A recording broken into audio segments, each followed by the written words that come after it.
I was wondering if you or Elaine heard about the whole Wall Street thing going on. Yes, with GameStop. Yeah, pretty crazy.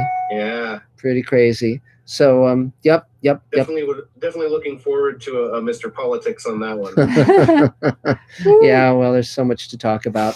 Always. Let me move the light so we're a little better. It's going to be tough, huh? What? We have a lot of room here. Okay. Hi, guys. There There we go. There, and then we just turn everything this way. Yeah, listening to the news is fun. Hey, good time for white supremacy. Elaine. You know? No complaints. No. Biden. Yeah. Okay. No, Okay, here we are, guys. Okay. Yes. Okay. Happy. We Hi, will guys. note that was sarcasm, right, Elaine? Oh, Yay, God. happy. So, I'm so sure great. it's like vaguely horrified, but never mind. Yes. So, okay. So let's see. Adam, you're first on my screen. Why don't you take your turn? Yeah, jump right in. Sure, I can do that. Mhm. I'll do it while I post my little welcome message on Great. on YouTube. Sounds great. Hi guys. Also, if you're new or whatever, make sure you are muted for now until it is your turn. My name's Adam Sartain, and I am an actor, a voice actor with over 75 different voices, accents, and impressions, a tuba player, and I am an associate producer on Space Command. Yay. And there was much rejoicing. So, and I'm also the moderator for, Mark will explain in a minute that he's simulcasting Mr. Sci-Fi. Be right back. on his Mr. Sci-Fi YouTube Yes, page. I am. So great. Channel. So as for me, the big thing in my life right now is I've survived COVID. Yay! I'm Great. breathing. I'm alive. Excellent. And, so I only was in the hospital twice. Wow. And they didn't admit me both times because my oxygen levels were doing all right. Good. So, I'm counting my lucky stars and counting my blessings. Yes, absolutely. And ready to jump back into things and act and do some good things. Great. So is there anything you need other than health?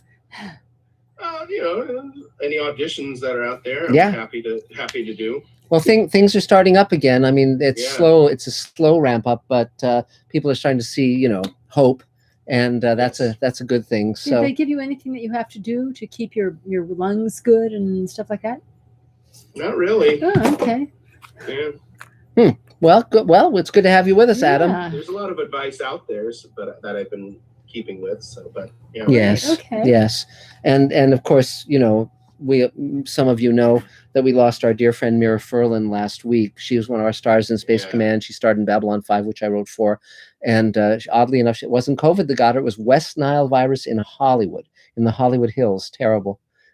So, we've lost a dear friend. Mention to people about the 2 videos you posted. Yeah, I posted 2 videos about Mira on Mr. Sci-Fi, so please check them out. And a lot of people have been sending videos about her work. And, yes. Just a terrible thing. And yes, and also, fortunately, she'd done a number of performances on Space Command for us, and we have all that stuff in the can. So it's not, enough, obviously, but I'm glad that we'll be able to share these wonderful performances with people. She was people. going to be with us throughout the series, but we had to.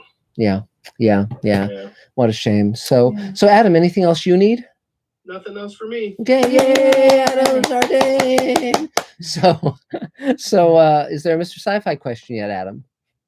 Oh, while we're here, let's go to, I love Hayes 494 because he always has a question ready to go. Great. Right out the gate. So our first question of the night is, would you ever consider writing a Giallo film? Oh, what? I hope I said that right. Let's with see. Either Guillermo or Brandon Braga. Giallo. Giallo. I don't know that term, so I don't know. Bio? I mean, obviously, I'd be very open to working with both Brandon and Guillermo, and of course, I did collaborate with Guillermo on the book. But you know, we'll see what the future brings. But I'm you know, I'm friends with both of them, so we'll see where it all ends up. Yeah. Great. So now the next person on my screen is Jennifer Caldwell. So Jennifer, if you want to unmute and take your turn and introduce yourself, that'd be great. Hi there, everybody. So good to see you again. Hi.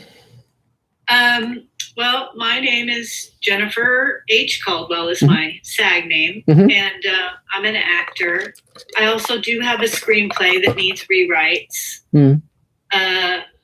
And I've got a few ideas going on for some projects I'm going to be working on that have to do with the educational component as well, and focusing on girls, on the experience of girls growing up. Cool. So is there anything you need right now? Well, probably a lot, yeah. Probably. I find myself somebody who has a lot of ideas, and then I don't really know where to go with it. Like Yes. the next step. So I probably need that, but I'm not really sure. You know, I'm just hoping it will come, Well, come to me. Yes. well, that's It's a really big subject. That's super hard in isolation, Yes. and it's super hard to write finished screenplays in isolation. Mm-hmm. Now, you say you have a screenplay, but you feel it needs rewrite. What informs you of that? Your own sensibility, or did somebody tell you, or what's up with that? Yeah, well, I did do a reading of it in a theater before COVID, and it just seemed like it felt like it needed like a couple of other scenes to it, I would say. I never have ran it past what's his name, the guy who reads the 10 pages. I'm not even sure if he's doing that anymore. I think he is, yes. But Okay. and you So know, I should probably also run it past him. Sure. I mean, the main thing with everything is to say, okay, who do I want to learn from? What do I need to learn? And just being very committed to getting to the finish line. I mean, that's the big part of it. You know, because again, what separates the people who manage to accomplish something versus those who don't is that the people who succeed are just dogged in it. How many ever rewrites it takes, whatever it takes, you get where you're going, and you make sure that it's communicating what you want it to communicate. Because again, writing, many people think that if they're just saying what they want to say, that's enough. No, it's like a phone conversation. You have to make sure that they're hearing what you're intending to say. And that's where rewriting and having table reads and all these things, helps, because then you know that what you're doing is working. But good for you for having the reading. However, it is a challenge when we do our first reading, if we're not used to this stuff, and we say, oh, it's not quite, and it's easy to kind of put it aside. Because it just that's what happened. So have you ever taken classes online? No, I haven't. Well, you might check out what writing classes are available online.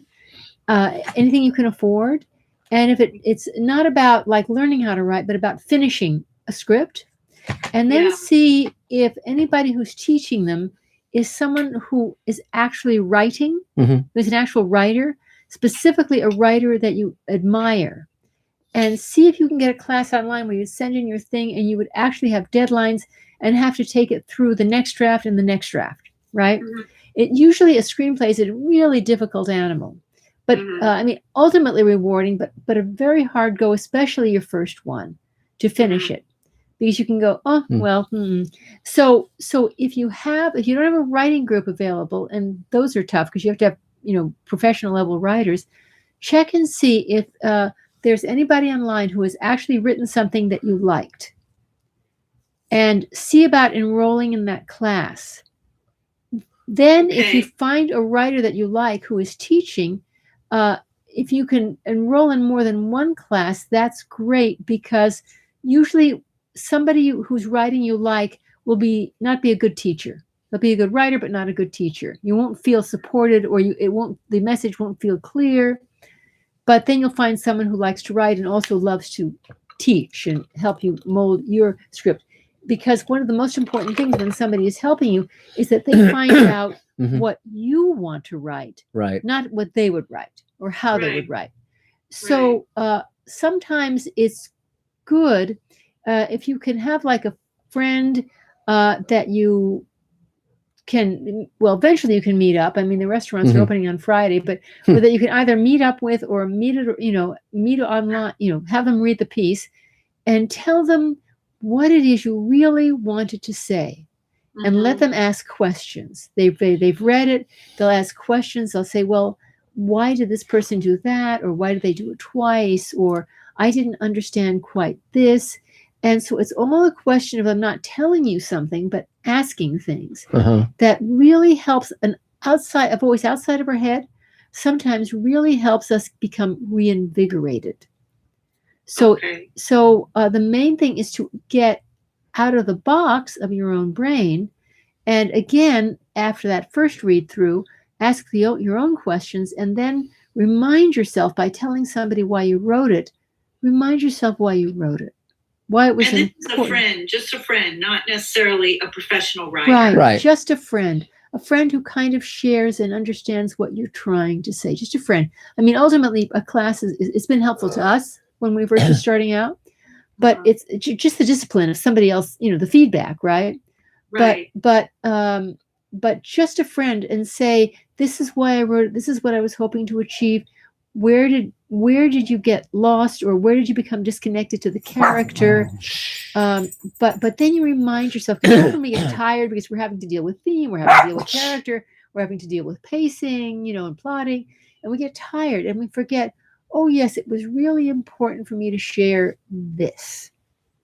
And when somebody says, oh, that is so cool, I'd really like to hear about this piece of experience, the way these characters interact. And it kind of reinvigorates us to go through the hard place where it didn't flow that well, where we had to rethink something. Often your worst scene, you have a scene and you just put by it MB because you want to get to the end, but that's make better. It's like, oh, this scene doesn't quite work, but because when I'm doing a rewrite, I often say, oh God, I'm stuck on this scene. I'll just put a little MB by it. I'll come back to it. Often your MB scenes end up as your best scenes because you really have to dig in. But that's the easiest way. Because first you have to get to the end, as you know, because you can't rewrite a blank page. But part of it is just, if any way to sit down with a friend, explain what you were after, explain what you loved about the characters.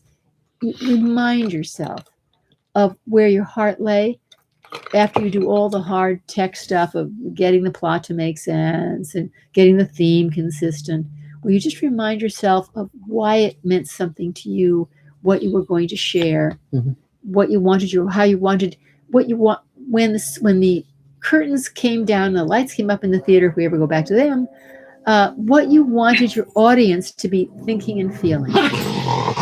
Oh, our dogs are jealous of each other. So anyway. That's the beginning. But swing yourself back into it. Reach out and get yourself going. We all get tired and we all get numb, but remind yourself why you did all that work in the first place. Right. Thanks for that. Sure. Thanks for that advice. Sure. You bet. I'll do that. And I think for the second idea, I'm probably looking for a writer. Okay. Yeah, because I don't even like the things you're talking about. I'm not even sure that I accomplished those things in my feature script. I do want to finish that because, it's finished and just needs to be reworked. But as for the new idea, I think I'd like to find a writer. Sure. Would you have something to pay them or? I would, yeah. Okay. I would definitely work out, budget, and I want to do it, professionally. Well, if you put out an ad for a writer, one of the main things is don't jump. Read their work. Make sure that you like their work. They're in alignment with how you see a really good screenplay, or whatever it is you want them to do, and then have them tell you what they would do with that idea, to make sure that they're not going to be jerking it off into some odd direction. Be very discriminating and talk to a number of people, because having someone else write your ideas is sometimes challenging. Great. Yeah. Okay. Yeah. Oh, cool. Okay. Well, great. So, go ahead. Yeah. Oh, you're welcome. Yay! Yeah. 3 cheers. Adam, do we have another Mr. Sci-Fi question? Yes. We have a new question from a new commenter. Great. The question is, did you, Mark, have anything to do with Crusade, which was a Babylon 5 spinoff? No, I know the show. No, I didn't. The way my whole thing with Joe Straczynski was Joe and I were friends way back when we were writing animation. We actually, Michael Reeves and I were recommending him at Filmation and so forth to break him in, and we worked together on Real Ghostbusters and so forth. And then when I was hired to develop Captain Power for Mattel, they wanted me to story edit the show after I worked on developing the show for a year, and I was writing features at the time. So I recommended Joe Straczynski, who they'd never heard of and who had never worked on live action before. And of course, those producers were John Copeland and Doug Netter, and that led years later to Babylon 5. And so that's how I ended up writing for Babylon 5. But by the time Joe had run the course of that show for 5 years and then did Crusade, I was off on other projects, Sliders and DS9 and so forth. So no, I didn't. But I'm very impressed, of course, with what Joe succeeded at doing with Babylon 5. And that's he was raised on Rod Serling and Gene Roddenberry, just like I was. And so all of us are children of Serling one way or another. So, so I guess the next on my screen is Jolyn Crofts. So if you want to take your turn, and there you go. Hey. Hi everyone, how are you doing? Happy Good. New Year. Happy New Year. Glad to be here. This is my first time this new year to be joining you. I can't wait for everything to open up and we can see each other again in person. Yes. Congratulations to everybody and anybody who has survived COVID and solitary confinements that all of us are going through. It's good to be creative, as a matter of fact. I think this is the best time to be creative. Yes. I think that there's great things right now to be creative and to lose weight. Good. Have I done? Mm-hmm. I actually gained weight. Huh. But I'm really glad to be part of the team, and I always honor Mark and Elaine. Thanks. They are the people who basically are founders of independent filmmakers, and I always bow to them. Thanks. When I was working on, and I will always give you credit to my grade for everything that you're doing for everybody, because I was working, as some of you are aware, I was the director of submissions and programming for our great Jeff Rector, whom I really love, and for Burbank International Film Festival. And I remember how difficult it was that for Jeff and I, we saw many good films, but we didn't have time to screen those films. We always had this difficulty of, it's 40-minute film, it's great, but how many tickets, can this filmmaker sell for the 40-minute film? And we always had this struggle, and I love Jeff for what he did. I bow to him as well. He was the one, he really went out of his way to try to sell tickets for a lot of films that otherwise filmmakers would not be able to do for themselves. It took me a couple of years, and as I observed, I said, what can I do if I ever want to do something good for the greater good of independent filmmakers? What can I do? How can I make sure that a lot of people can see their films? Obviously, there are distributors out there, but it's also very difficult to get distributors for independent filmmakers. And you get peanuts out of what they get. I heard horror stories. I also heard good stories as well. But if you don't have a star, a bankable star in your independent film, it's awfully difficult to get distribution and to get some money out of it. Mm-hmm.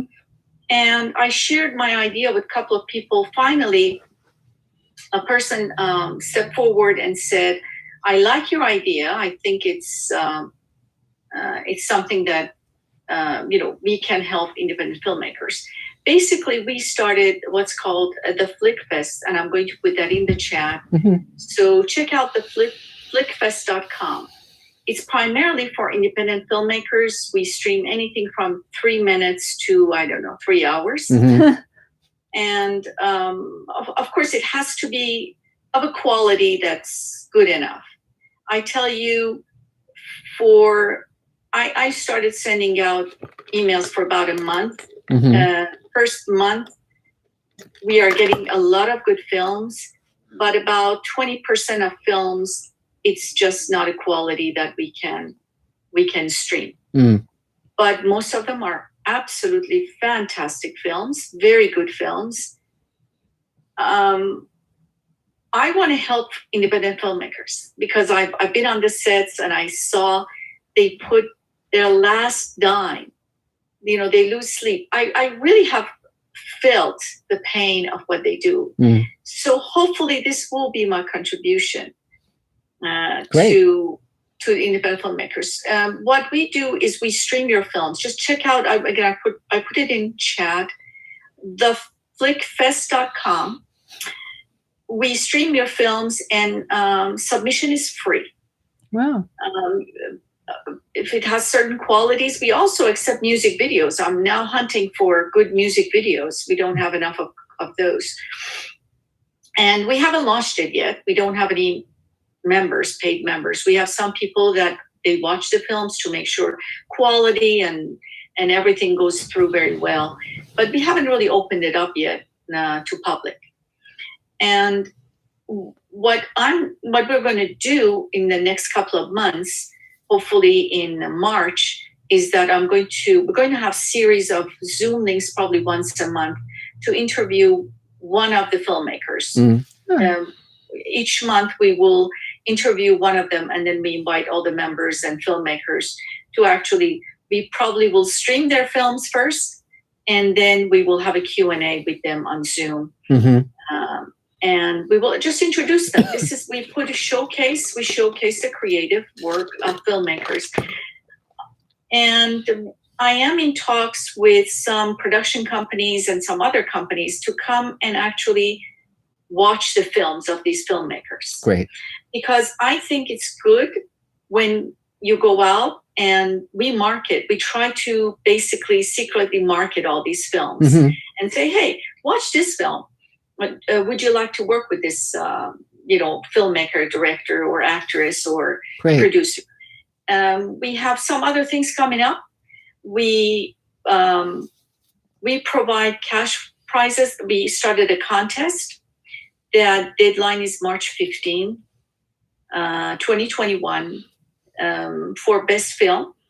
The best film gets $5,000. The second film will get $2,500, and the third place will get $1,000. Mm-hmm. It's not much, but it's good. If you're making a film, you can always put that in, and then of course we will have interview with them. We'll put it on our website. We're also looking for filmmakers that we will fund to make films. So we provide the funding. If we like them, we provide the funding. And then, if it's a good director, we bring the director on to the project, the actors, the actresses, producers, script supervisors, the music, the scores, anybody who's composer. We look at all of these little things. And I'm a fan, and that's because of Mark and Elaine. You made me a fan of independent filmmakers. I still watch blockbuster movies. I have to do that. That's an addiction. I cannot go to bed before watching something. But I also cannot go to bed knowing that I have not helped one filmmaker. Yes. Great. Well, that's great. And so, good. I was just going to ask, you were mentioning, hands-on helping people make films. Is there a budgetary range of the films that you're looking to do, or do you have a sense of that, or how the financing will be put together? Well, we have the financiers. Okay, great. So is there a budgetary range of the kind of films you want to do, or a subject matter? It all depends. I think one of the things that we're going to do after March is over, the March 15 deadline. So yes, I'm going to get a little have more time. Mm-hmm. Then we're going to sit down and probably the next thing that we're going to do is to have the same contest for scripts. I see. We're looking for scripts. In addition, just a sideline, what I decided is best, we also have a film festival. It's called the FlickFest film. It's just a regular film festival. So shorts are only $10 Mm-hmm. and feature length is only $20 to submit. Mm-hmm. We just want people to submit, and we just launched. Nobody Mm-hmm. knows who we are. Uh-huh. And I figured if people submit their scripts, I will, when I read the scripts, if we find a good script, then we may actually use that script, pay the writer of that script, buy the script from the writer, and use the script to launch the film. Now, it would all depend on the script. We could have a, $10,000 film. We could have a $100,000 film. Mm-hmm. We could have a $500,000 film. Okay, great. That's great. That's great. The only thing I might suggest, since you're spending so much time watching these films, are the few that aren't good enough, to just put up on the site a little thing saying, here is what to be wary of. Here's where the films, without naming names. Yeah, you don't. But here are some of the. You don't have a section where you're screening films that you call stinkaroos. Right. No, it's nothing like that. Here are some of the ways in which the few films that don't quite make it into our festival fall out. Things to avoid doing. Yeah. Yes. Yeah. Yes. Absolutely. As a matter of fact, I wanted to know if when I start the Zoom meetings and introductions, if I could have the honor of interviewing Mark and Elaine. Sure. Yeah, we'll try not to mislead you, and it's absolutely. I mean, because again, see, this is one of the reasons why I love television, because so many people in film, they might get one movie made every decade or two decades. In TV, you're writing all the time, and everything you write gets made. Hundreds of hours of programming, and so you learn very quickly what you can shoot, what you can't shoot, how budget works, how writing lines that actors can say, all sorts of stuff, and you become extremely conversant in the language of the visual media, and it's a great place to learn. So yeah, absolutely, we'll be happy to do that. So exactly as you said, Mark, I'm going to bring out directors and producers, and to just open up discussions exactly as you said. Great. Well, that's great. A film with the permission of of the filmmaker that we're streaming, and say, hey, we're going to show your film, and we bring such and such director to talk about the pros. What you could have done better. Yes. Or what you did good. Yes. Or mistakes, or bring a producer on financial mistakes, on sounds great. Distribution mistakes. That's another thing. A lot of people are very disappointed with the distribution deals they're getting. Yes. So how can I just want to go to bed knowing that every night one filmmaker has. Of course, you've done it for tens of thousands of filmmakers over the years. Yeah. I just want one. Yes. Every day. Yes. I feel like they got something out of this. Yes. And to help them, because my heart really goes for independent filmmakers. Yes. It's so difficult. It is. And it's getting more difficult. Yes, it is. And so we can get into all of that. Distribution with COVID now, what's going to happen after COVID? I don't know. It's a big subject, but anyway, we have to move on. But thanks a lot. Great. And good for you. Good and for great. you. That's wonderful. Somebody has a question for me? I'm sorry. Does anyone have a question? Yes, I believe Jennifer wanted to know: are you accepting TV episodes? Yes. Okay, great. Terrific. And then if you could put the if you could put the website and everything in the chat, that would also that'd be great. Wonderful. Okay, good cool. for you. Yay. 3 cheers. So, Adam, is there another Mr. Sci-Fi question? Yes. Our next question comes from Todd Chamberlain. Mm-hmm. Oh. Hi, Todd. I'm adding the caveat of not to beat a dead horse, Hmm. but his question is, have you seen WandaVision yet? And if so, what are your impressions of it so far? No, I haven't, and I try always to withhold an opinion until I see something, because I find many people have opinions based on no knowledge, but that doesn't seem to stop them. So no, I haven't seen it yet. I know what it is, but I'm not a big fan of comic book movies or TV shows, just because they whatever happens to these characters, they just reinvent them, recast them, and bang, Iron Man is back or Spider-Man is back or whomever, and that for me that makes the stakes less than in a movie where that someone can die or tragedy can happen or whatever, because they're endlessly revivable. And so, but that's just a personal thing. I mean, I grew up reading comics, but I will take a look at it. I think the gag that it's like a sitcom, but also a superhero thing, is very interesting. And the 60s milieu, of course, is visually very interesting. So yeah, I'll check it out. Absolutely. So next on my screen is Thane, the inimitable Thane Allison. So go for it. It's beautiful where you are. Yes. Yes. Somewhere my picture of LA disappeared itself, so this is New York. So, Yeah, it's great. anyway, it's amazing what you can find online. as Yes. you know. I dare say. I'm Thane Allison, SAG-AFTRA character actor. Probably the event of the week was I actually scheduled a online table read with Oh, wow. another solo artist who I trusted to not beat me up too much Mhm. on the end show. Hmm. And I think it went pretty well, a little longer than I had imagined, but then I read all of the stage directions and light cues and so on, which obviously added to the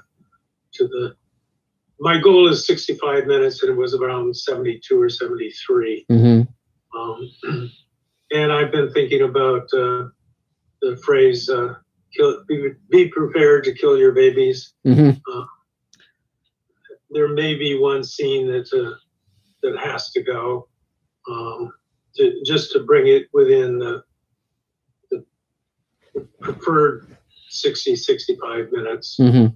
For the uninitiated, or possibly some people on Mr. Siffy who might not know that phrase, what does that mean, Thane? Be prepared to kill your babies? It sounds brutal. I've written probably in the neighborhood of 10 million words in this visit to this planet. Not all of them creative, but in my former life, as a professional economist, I had to write a lot of things, along with a lot of numbers to chase the subject. And but at any rate, every word I've ever written is obviously sacred, and to edit out a word, a line, a paragraph,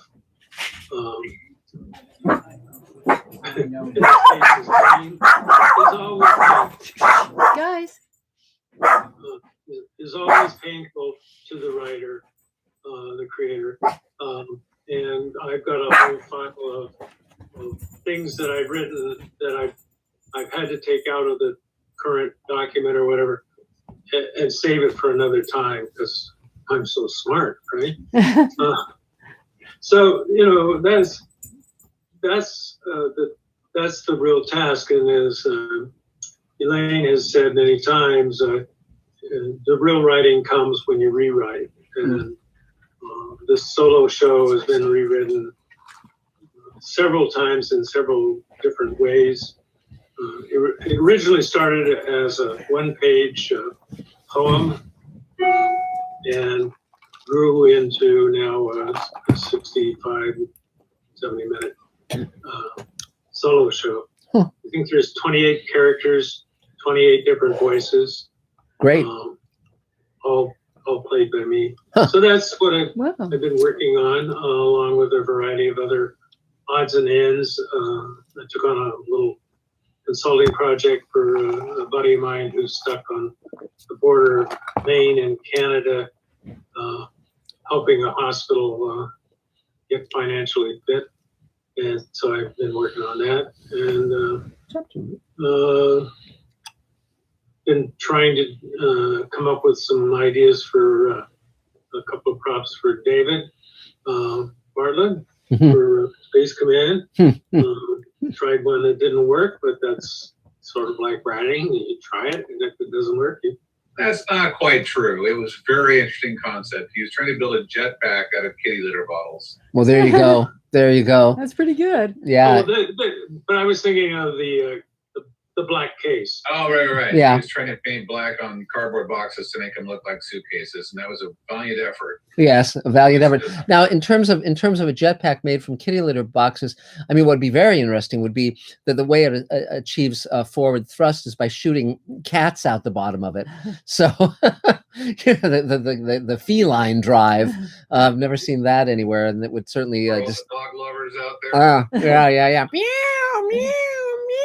Yeah, it's gonna. Yeah. And anyway, we digress. Go ahead, Thane, please. Peter is going to be knocking on all our doors here. Yes, no doubt. They got more power than the president, I think. Yes. At any rate, so with the lockdown, lockup, I've been very cautious at my age and so on. So Yes. Trying to stay productive and creative has been the challenge, I keep moving forward, and there's some hope. I just saw SAG just announced they rescinded their shutdown of sets starting February 1st. And just one other thing, we've been hearing a lot of people on the news say that there's no reason to close restaurants. There's no reason. Most dangerous occupation in California these days, most deaths are cooks, Wow. chefs. Huh. And UC San Francisco just came out with a study. Huh. So it's a problem for us all to deal with, whether we're in the restaurant business or the film industry or whatever. But reality is 16,000 of our neighbors in Los Angeles County have passed away due to this. And we just have to grin and bear it, as my dad used to say. Well, Dave, did I answer your question? yes. Just pretty much. You Yes. have to be willing to sacrifice what you think Yes. are gems Yeah. if it improves the story. And I kill your babies. Yeah, and I think that term originated with, I think, the Donner Party, but we can look into that later. So okay. And if you run out of cats for the feline drive, there's always terriers. Yes. That's the that would be the pooch propulsion method. So but we won't go there anymore. Anything else, Thane? Anything else you need? Well, like every other actor, standing on the corner watching all the world go by. Yes. And maybe there will be an opportunity to jump in. I've auditioned a couple of times in the last couple of weeks online, and keep hoping. Yep. Well, that's the name of the game. 3 cheers! Yay! So, Adam, is there another Mr. Sci-Fi question? Yes, our next question comes to us from Mark Lungo. And he asks, what is a great series or film out now that isn't getting enough attention? I liked Greenland a lot. And there was also a movie I just saw called Shadow in the Clouds, which is a World War II film about gremlins attacking a bomber. And that was very, very fun. In terms of series, I'm watching season 5 of The Expanse, which I quite like. What else? Those are sort of the main things. We just watched a series on the Night Strangler, the Night Stalker, who was a serial killer here in LA. It was very good, but extremely dark, of course. So those are some things that kind of come to mind right off the top of my head. I'm reading 3 novels now that are sort of lost gems of science fiction from the 20s and 30s that I'm going to do a video about very, very soon that people have brought to my attention. So let's see. So now next on my screen is Carol Fields. So go for it, Carol. Hi, everybody. This is one of the few places I can relax all week. Honestly, and I'm wearing my NASA T-shirt in thanks. Good. There you go. So cute. Yeah. So yes, a couple of things. I think we all have to be in touch with when we're burned out. Yes. And honor it and not try to push through it, because that's when diseases occur and all that stuff. I just realized, you're a little burned out. And so I'm going to honor it for a while, which is fine with me. Sure. Those of you who don't know me, did a whole bunch of musicals cast out of New York City, dancer, singer, and also a bunch of commercials here. Also Jennifer, if you're doing a script about girls, you might want to look up Eric Erickson's stages of development, because then you can plug in. It might be real helpful. Eric Erickson's stages of development. Okay, that might really help you. I had some fun things that happened this week. I may as well report them. Sure. When I went to American Film Market in November, I met a lot of people. I write a ton. And this one wonderful, adorable producer in Montreal is getting my animated series all over the place. Oh, great. Wow, that's great. Cool. He just sent it to someone who's bi-coastal, meaning London and Florida. So cute. So, and I just connected with her, which was nice. And then my ballet teacher, who's known me for a while, suddenly realized that I am the author of this book. And she said, "Did you write Dating Down and those of us do it?" I said, "Yeah." She said, "Well, I want to put you in touch with my friend who's a literary agent." Wow. I've been screaming about for months, because it was always easy, thank God, to get theatrical agents in New York and here. But literary agents and managers really think I'm a rung above dirt. So that's not working in my eyes. But so she sent off, she put her mind where her mouth was, and she sent off an email to someone, and she sent me the copy of, she said, just go ahead and call her. And only my friends was, how sweet was that? Great. I don't believe in anything till there's a paycheck, for God's sakes. But, these are fun things when you don't have a paycheck and you're a little burned out. So I don't think I need any information today. And I'm really glad you're feeling better. I now know 32 people who have this disease, and I'm just so glad you're feeling better. Yeah. Yeah. You got to file a case, and let's keep it there. And it's pouring here, so I'm glad we're not at Marie Callender's, because we'd be swimming home. Yes. And I will not take up anybody else's time. Thank you all for being in my life. Mostly thank you, Mark and Elaine. Yay! 3 cheers. Yay. Great. So, Adam, is there another Mr. Sci-Fi question? There is, and it's looks to be from a new viewer. So welcome, Trader Mechalus. I hope I said that right.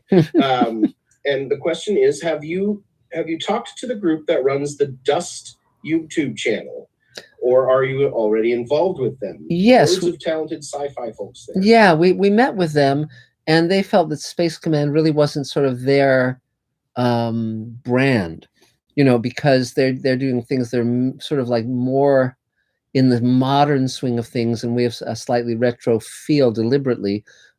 So they liked us, and we talked about possibly doing something together in the future. But then, the pandemic intruded, and etc. But yes, I know that they put out a whole lot of short films, and I watched very few of them just because I have a life.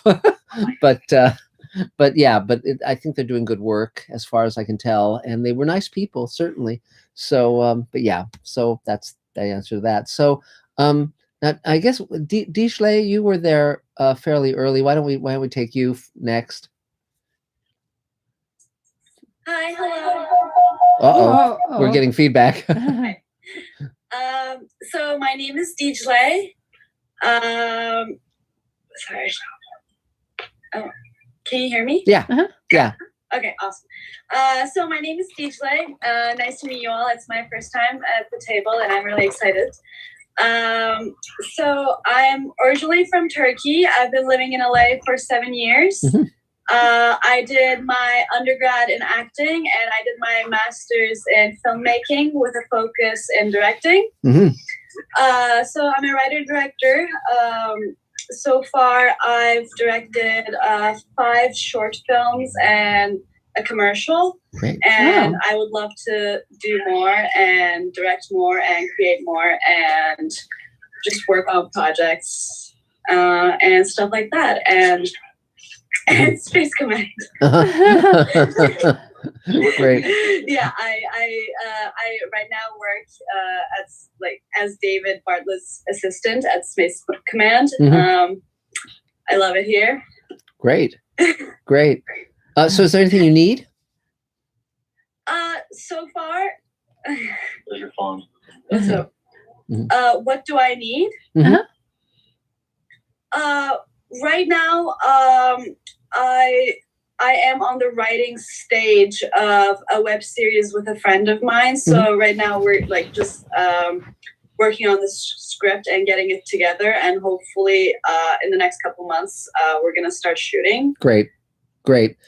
So that's what I'm working on right now. Are you collecting any crew or anything? Oh, and David Right. hang on, David Bartlett, we're hearing you, even though you're supposedly muted. So just to let you No, I know. was talking to her, so Oh. you heard me on her phone. Oh, I see. Okay. Great. And your And again, just a reminder to everyone that if it's not your turn, please mute your mic. And so, yeah, go ahead, your Elaine. films have done very well, I believe. Yes. Yes, my latest short film, Big Break, it's a comedy, and it got into 21 film festivals. Wow. It won 6 Best Comedy Awards and 5 Best Director Awards. Yes, good. And 2 Best Lead Actress Awards. Cool. For my actress, Brianna. Wow.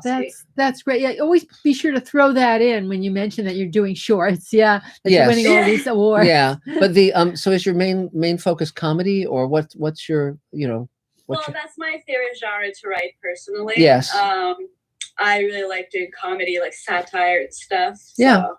Cool. And who are your favorite people in the industry? Whose work do you love? Whose work do I love? Great question.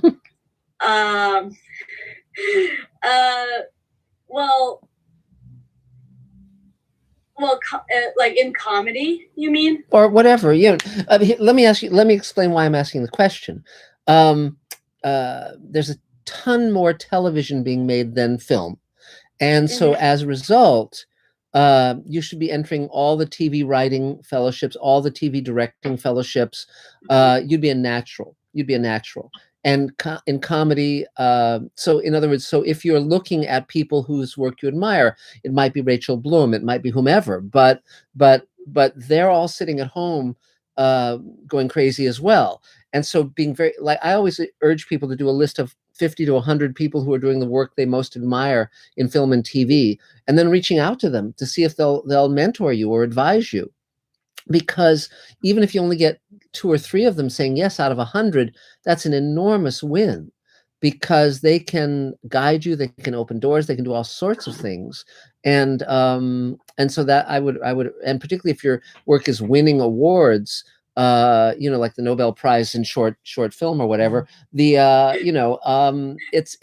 very good to do. You'll find that there are many people. Comedy is a very different world than drama in television. They're divided into different divisions. Different executives oversee the comedy shows generally and the drama shows, and the comedy people are a little bit more neurotic than the drama people. But again, but still you can do amazingly well.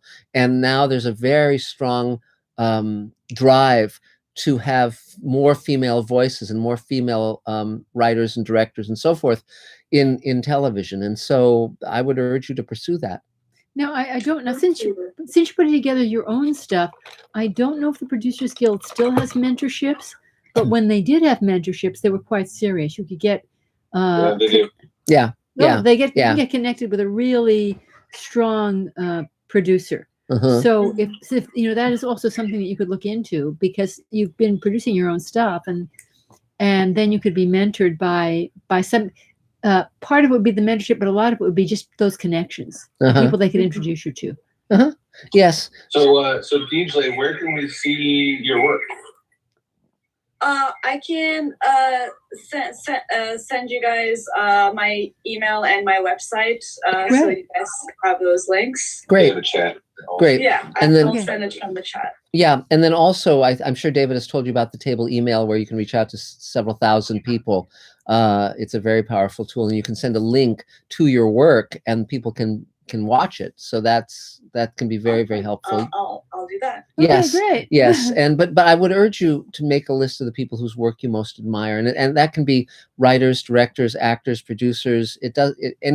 Anyone, and agents, managers, network executives. I mean, the broader the list, the better.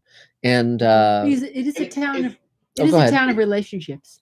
If you don't know who those people are, you can start with a list of your favorite TV shows and movies. Yes. And then look up who made them. Who directed them. Yes, and you'll start to see that the same people made, different TV shows and movies that you love, and then you can reach out to them, and then they become your friends, and before you know it, you're like, hanging out with them and all of their friends, and then magic happens. Yes, it's you can feel secure in talking down to people. Ha ha ha! Elaine's joking. Elaine is joking. Do not believe that for a moment.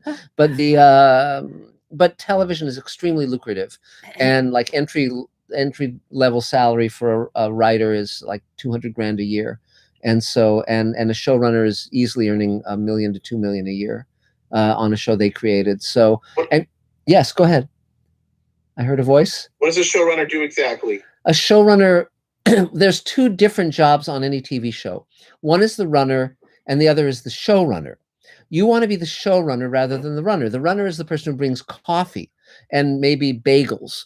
But the showrunner is the guy at the top of the food chain. It's almost always a writer-producer, and sometimes they're the creator of the show, not always. And they're responsible for every creative and budgetary decision. They're responsible for bringing the show in on time, on budget. Rod Serling would be your prototypical showrunner, Gene Roddenberry, etc. So that's what they are. It's a really good job. It's a really, really good job. It's a really hard job, though. Yeah, but fun. Yeah, it's sort of what I don't know if you saw my comments, but I'm working on a pilot script called Mr. Lazy, where a guy with autism works at a grocery store. And I already wrote the first 2 pages, and I'm hoping to at least do 1 page a day. Oh, cool. That's great, Stephen. Okay. So let's finish up with Dijole. So is there anything else you need right now? Oh, we can't hear you. You're muted now. You're muted. Oh no. You're doing... Okay, yes. Can you hear me now? Yeah, we can. Well, I just want to introduce myself and get on the table and meet all of you guys, and I'll be joining the table hopefully next week and the week after that. So great. Okay, I'll let you guys know, and I'll share my info on the chat. Yes, right now. and definitely check out the networks. The major networks all have writing, and many of them have directing fellowships. And in some cases, you win $50,000 and they put you on a show. So the Disney has one, HBO has one, et cetera, et cetera, et cetera. So just if you go on the if you go on the Writers Guild site, I think they have a link to those fellowships. So you might check. That's WGA.org is their site. Okay. And so there you go. Yay! Welcome, 3 cheers. Excellent. And so Adam, Nice to meet you. Yes, Adam, is there another Mr. Sci-Fi question? Yes, we have our next question comes to us from Arkansas, Big Dog Hensley. Great. Our favorite wrestler. Yes. So the question is, how the heck do you film outside when the wind is blowing 30 miles an hour and so cold you're freezing things off? It's not ideal. It's not ideal.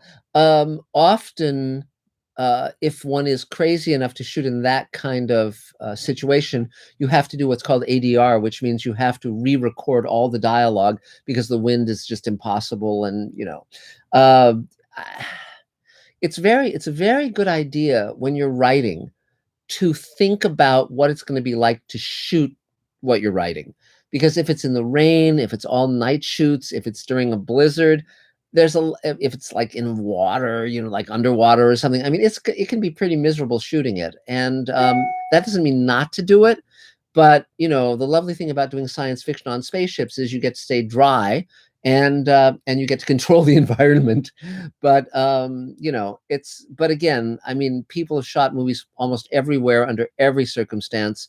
And they do that. I mean, it's very funny because George Clooney's new movie, The Midnight Sky, is set in the Arctic wastelands of the future, and he decided to shoot a scene in a blizzard, a real blizzard, rather than faking it. And you can't tell it's a real blizzard. He might have as well have faked it and stayed warm, in the hot tub at the Beverly Hills Hotel or whatever. It's like, okay, well, you can say he did it, but for the viewers, it really doesn't make much of a difference.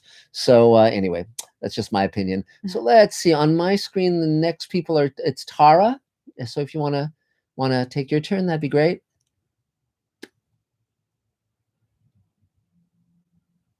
Oh, we can't hear you. Oh. We can't hear you. So is there a... Oh, wait. Still have to unmute. Yeah, make sure your mic is on. We're unmuted. Okay. But we can't hear you yet. Can you... Say something? Say something? Hello? Do you have a mic? No. Do you have maybe your mic is set to a different mic or something? Mm-hmm. Oh, no. Oh, no. Oh, no. Yipes. We can't hear you. Oh, dear. Well, maybe you can... we'll come back to you, and maybe you can figure out a way to make it work. Okay, we'll come back. Okay, Christine, Laurie, you're next on the screen. There you go. Great.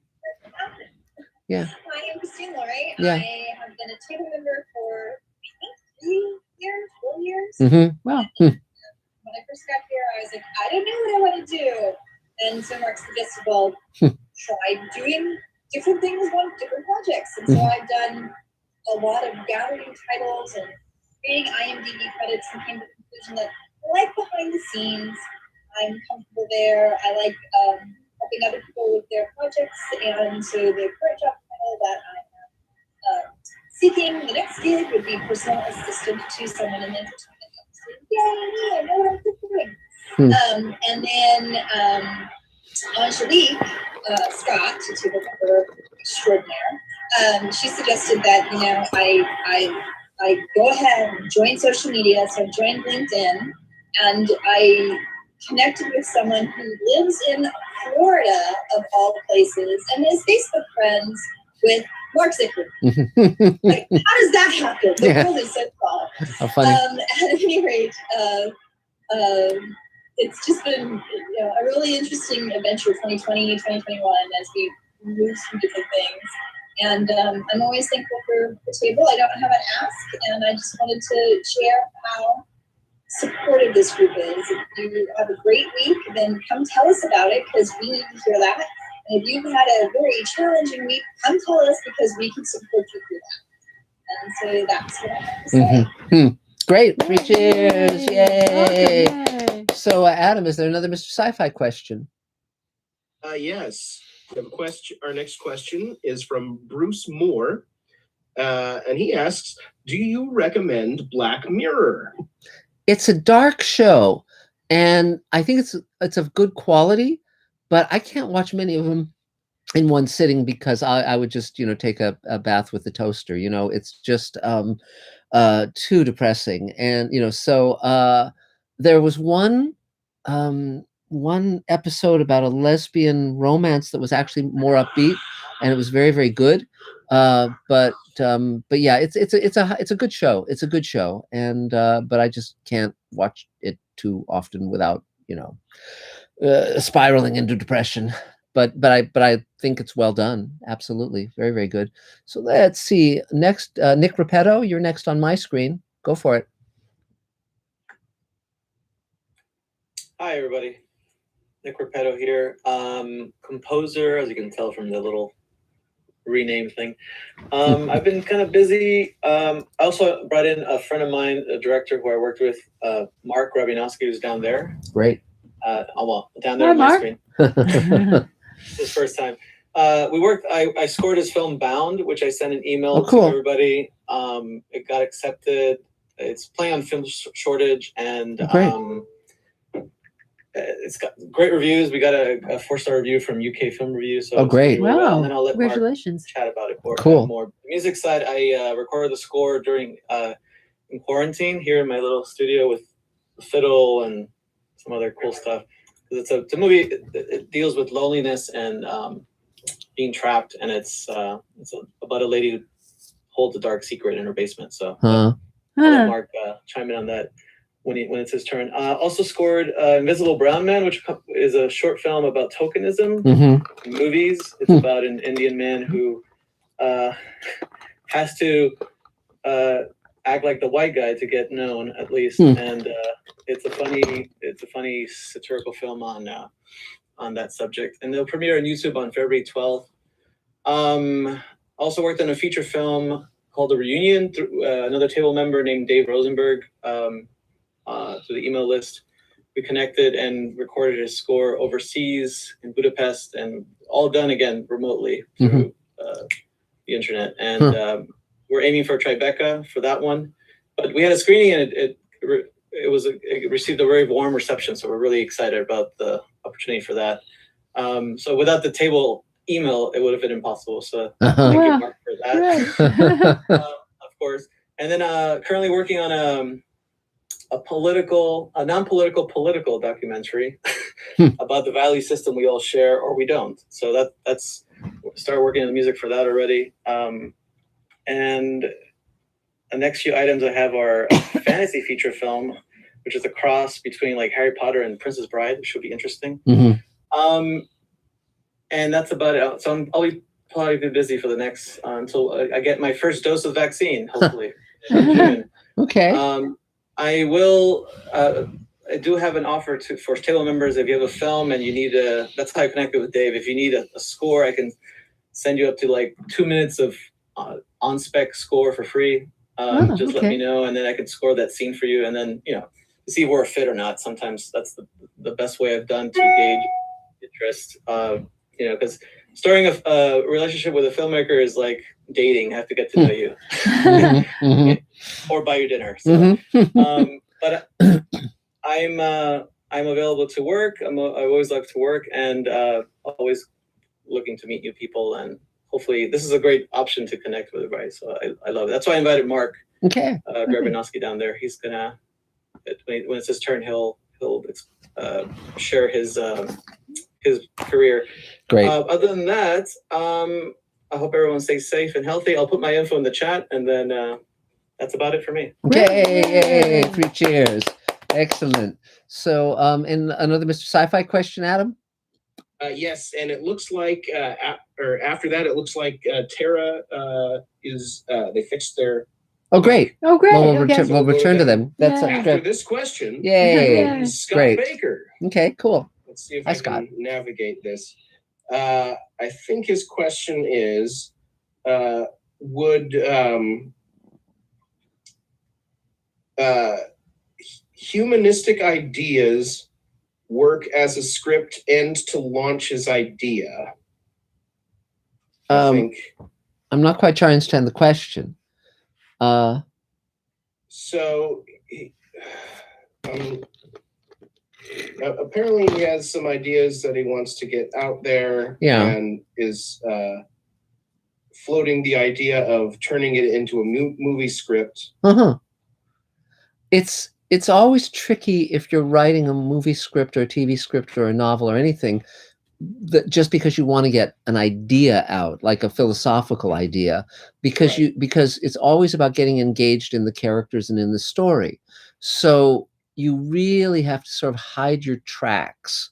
You can certainly have a point, and Rod Serling is a great example of that, but you just have to make sure that the stories and the characters work, because otherwise people will just get bored, and it won't matter how worthy your ideas are, they'll bail, because the first obligation of any story is to entertain. And once you've succeeded at that, then you can do all sorts of stuff. But yeah, so one can have a philosophical underpinning. We certainly do, but the characters always come first, always. So yeah, so now Tara, yay, go for it. Let's see if we can hear you this time. You hear us now? Yes. Oh, yeah. Excellent. Okay, Lovely. Okay. Yay. Okay. Thank you again, Mark. You actually pronounced my name correctly. Yay. 3 cheers. Hi, my name is Tara, and this is Chris. Hello. Hi. We are both furloughed performers. Oh dear. We both work at She's Disney and I'm not, and medieval times. So world are upside down and just kind of here. We were actually referred to your group by Rick Reynolds. Oh, great. Great. Cool. Great. Basically, we're just kind of like in that limbo between, we've been performers for so long now and doing it live, and now we're having to step behind a computer screen. Yes. And it's good because you would think stage fright would be a lot easier at home, but when you're editing video and you're staring at yourself, it's intimidating. Going out there when the curtain's called and running out and doing a show, to over analyzing our own material and overthinking things and looking at it and going, that's not right, and it's never going to get to a finish line with us. So we're learning a lot of new things right now that we as performers don't play around with editing, we don't play around with audio, we don't play around with all these worlds. So we're kind of swimming in circles. Well, in that regard, there's a couple things I can mention. One of my mentors was Ray Bradbury, who was a very famous writer, and he had a sign over his typewriter that I now have glued to the top of my computer, and the sign was, "Don't think, do." And I agree with that. And then something that I sometimes say to people is, anything worth doing is worth doing badly, because at least you started, and then you can improve it, but yeah, the real question with anything as regards what you're talking about, and this, we've also sort of touched on this tangentially a little in the previous people's conversations, is what do you actually want long-term to happen in your artistic careers? What's your goal? I think along with, with what I've grown up with doing, being a musical theater performer as well, working with a lot of amazing people that are writers, as well as even him being that he's like feeling, I don't want to say it, but he's very talented without really ever, anyways, I think that for a lot of work that we do individually, trying to make, I think working with my own talents of voice work for character. I am a imitator. I'm a person that does great imitations. So I thought of myself, well, if I ever have a musical band I can work with, maybe I can just do cover stuff or backup singing. And then, but then I've always been such a fascinator with cartoons growing up and the animated world, which is, I noticed that has become a big thing. And that's something that I haven't even started a reel. Rick Reynolds was so great to talk to us yesterday about really just finding out it's not about who you know, but it's like, what can they do? Who do they know? You? Who knows you? Or, yes. Yeah. Yes. Kind of. It's, well, here's several things in that regard. Definitely getting stuff on the internet is a very good idea, because you never know who it's going to reach, and it reaches around the world, and it's great. I started in animation as a writer in my early 20s. I wrote for Smurfs and He-Man and Super Friends and just tons and tons of shows, and then jumped over to live action with Star Trek, etc. And so again, I would, as I said with Dijlay a moment ago, make a list of whose work you love. Reach out to them. Like, you never know. There are people who sent me stuff that I've responded to, and amazing things can happen because someone might connect you up with someone else, and it's amazing. I remember there was a guy who went to Guillermo del Toro's house to pitch an animated project, and it was a disaster because they were pitching outside by his swimming pool, and these big easels with these big blow-ups, like a poster board, and the wind was blowing it, and the gardener was next door with the leaf blower, and they finished their pitch by the skin of their teeth, And Guillermo said, that was really bad, that pitch. And he said, but I'll do your project. So it was, which was great because it was about the Day of the Dead. It wasn't Coco, but it was another film that was done about the Day of the Dead, an animated cartoon that Guillermo produced. Huh? Book of the Dead. Yeah. Which is very different from Dawn of the Dead. That's a completely different subject matter. But the yes, and so, but he did it, and the lesson that I took away from that story was that you can do a really shitty job, but if there's something at core, like Guillermo also responded to this guy's passion and his humor, and he liked the designs, and so even though the pitch itself was a the Hindenburg, essentially, it still worked. And that's a very useful lesson because, again, a lot of people are so perfectionist that they never actually get things in motion. And that's deadly because if you put it out there, it's never going to be perfect, but if it comes from the heart, if it's from your passion and you're bringing a good heart and talent and a work ethic, often it'll resonate with people and you can build from that. It's also very hard to learn new skills. And at first it feels like, oh, gee, this isn't ever good enough. But on the other hand, it's power. You have power. Yeah, no, it's great. And since it's not space science, that tech stuff, you really improve very, very quickly, especially now that you're on the table and you can ask editors about the editing, and directors about the lighting. That's why the table exists, for one thing. It's thousands of people. We've been running it for 28 years, and it's incredibly powerful. Normally we meet in person when it's not a pandemic, and there's offshoots all over the country. Now, also for the younger people here, theater is like TV and film, but the actors are really there in person, just in case you've never heard of that. It's very peculiar. And it's a relic of, I think, the 17th or 16th century. There was a guy named Shakespeare who did it, and you see what happened to him. Yeah. So, but seriously, but the internet is a great portal because it really democratizes creating content because you don't need a studio, you don't need a network. There are no gatekeepers in that way, and I have my own YouTube channel, and I've got 80,000 subscribers and millions of hits, and it's brought me in a ton of money.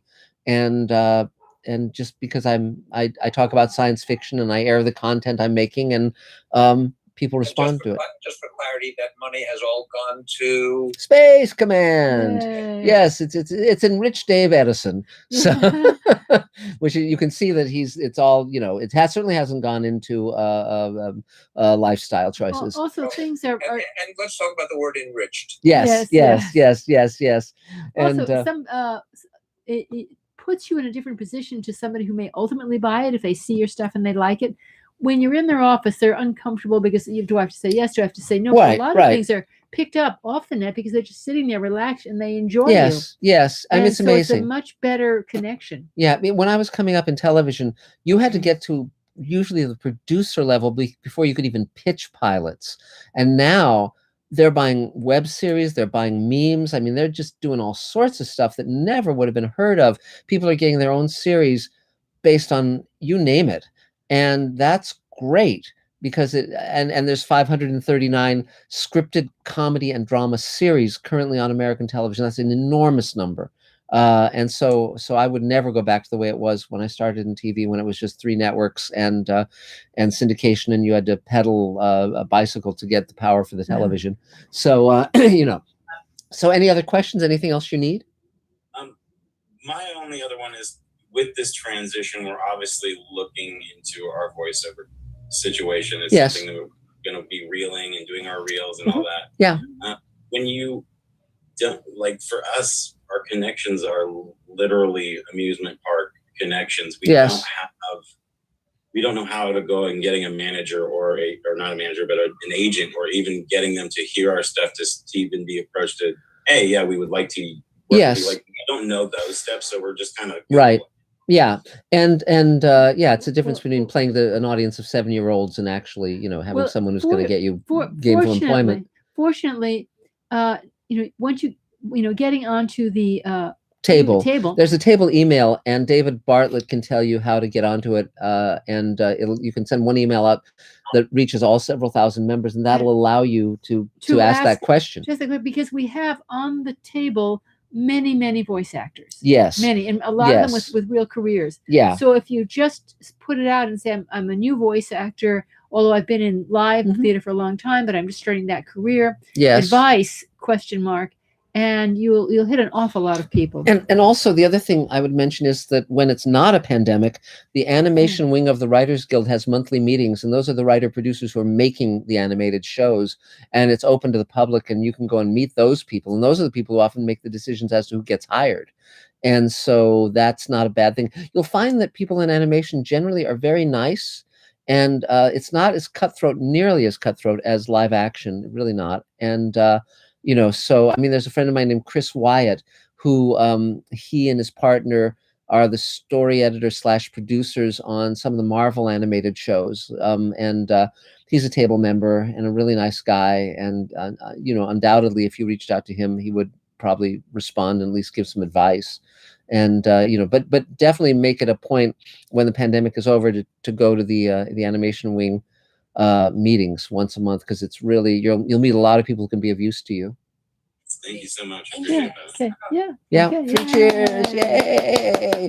So another Mr. Sci-Fi question, and again, for those who don't know what I'm doing, I have the Mr. Sci-Fi channel, my YouTube channel, and the table meets every Thursday. And Thursday, because of the pandemic, we do a simulcast with the two platforms. So there's no pie.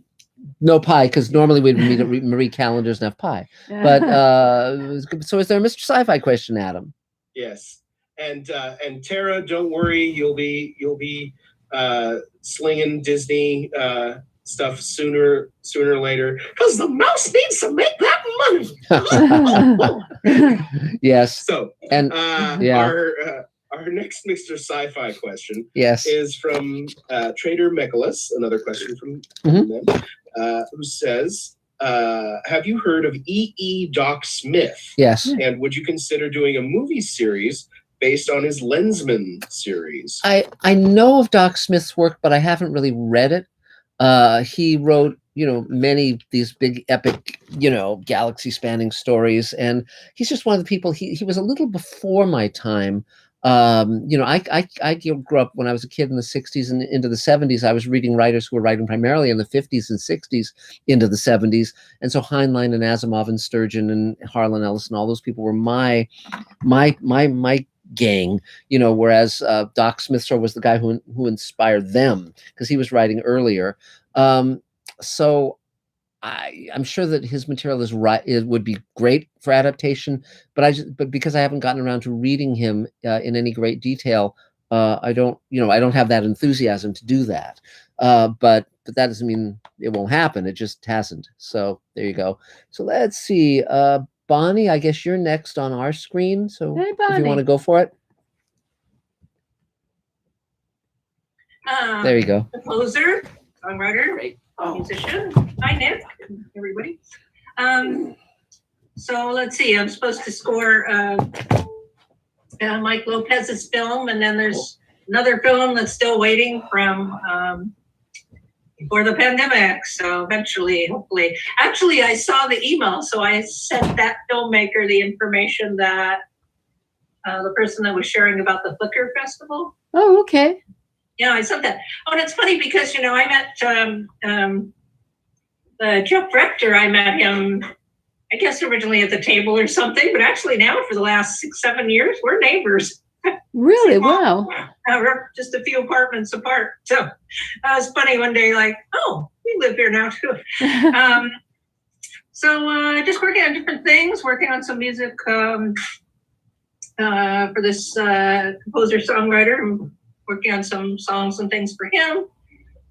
Still doing a lot of things, helping the union adjust to our new, as I mentioned, 7 out of 12 board members are new. So there's, we're finding a lot of things that weren't the outgoing president was really good, but the outgoing secretary, when he wasn't elected, he just kind of stopped doing job. It's been interesting. Dear. Wow. You're like, whoa, okay. So I've been spending time on that, and I'm always forgetting something I'm working on. But and then the composers group that I'm in, we're definitely working on all these This one particular group, again, as I mentioned, we released Christmas songs, and now we're working on Valentine's songs. So we're working on that. I'm sure there are other things, but anyway, anybody needing any music, just let me know, and I'll put my contact info in the chat as well. Yay! 3 cheers, Bonnie. Busy woman, yay! Yes, and we do actually. We do advise people to get to know each other's works because, collaboration can really make things go better. and the other thing again is, don't assume that just because you're at the beginning or early in your career that you will not be able to work with major people.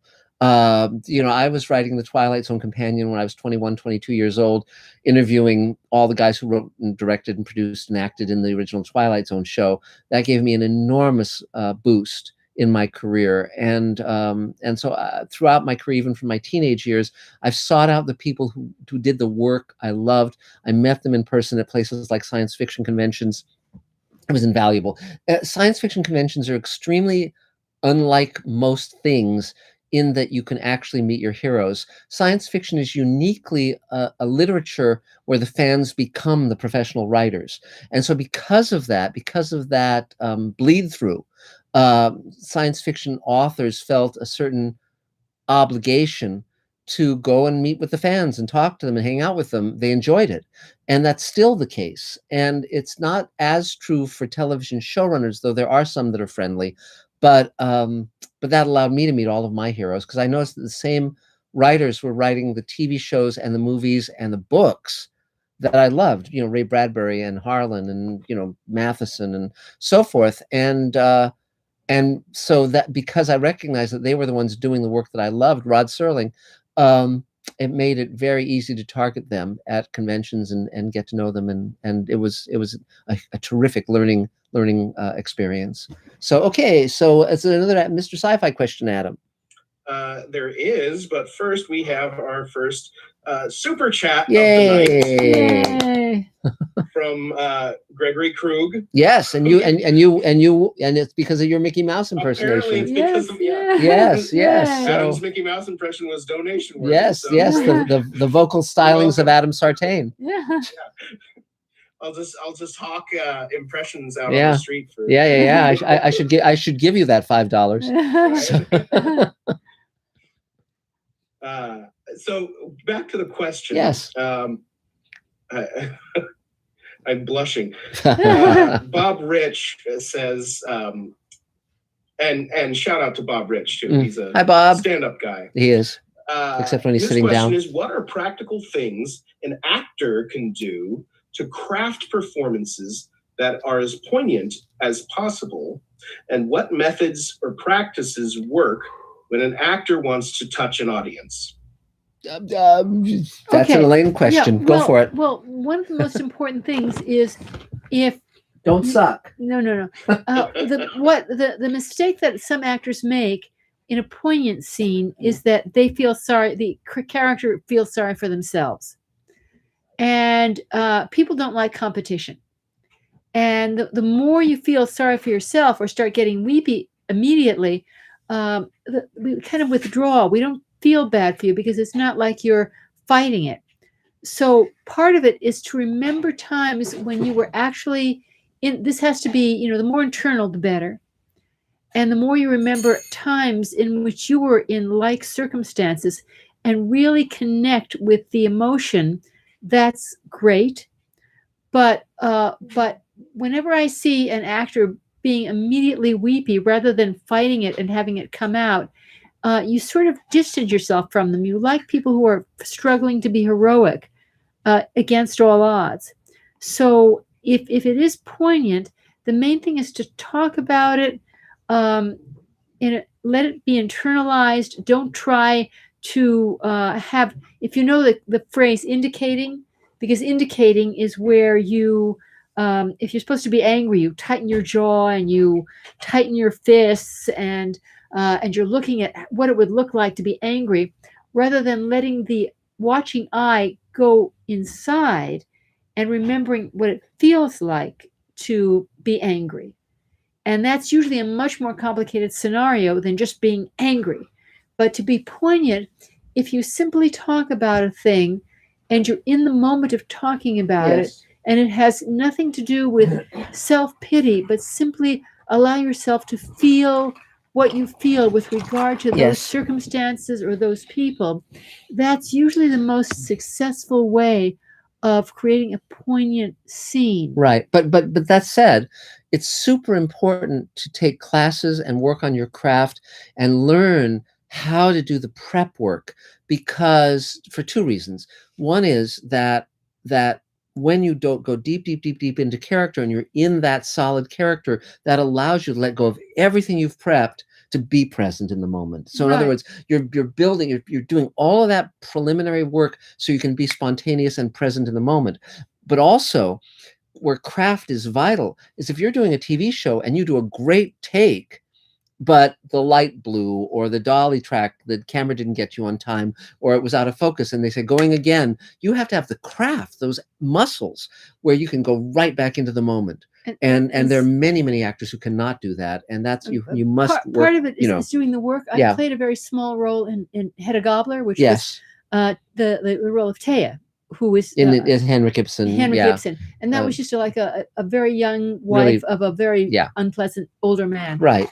And I had, very little to say or do, but I thought this was just going to be for myself. I spent like hours beforehand envisioning a scene in which I was going to a big party with my important husband for the first time in my life, and I was all dressed up, and I saw my husband, and I was feeling very special, and I saw my husband, talking to other people.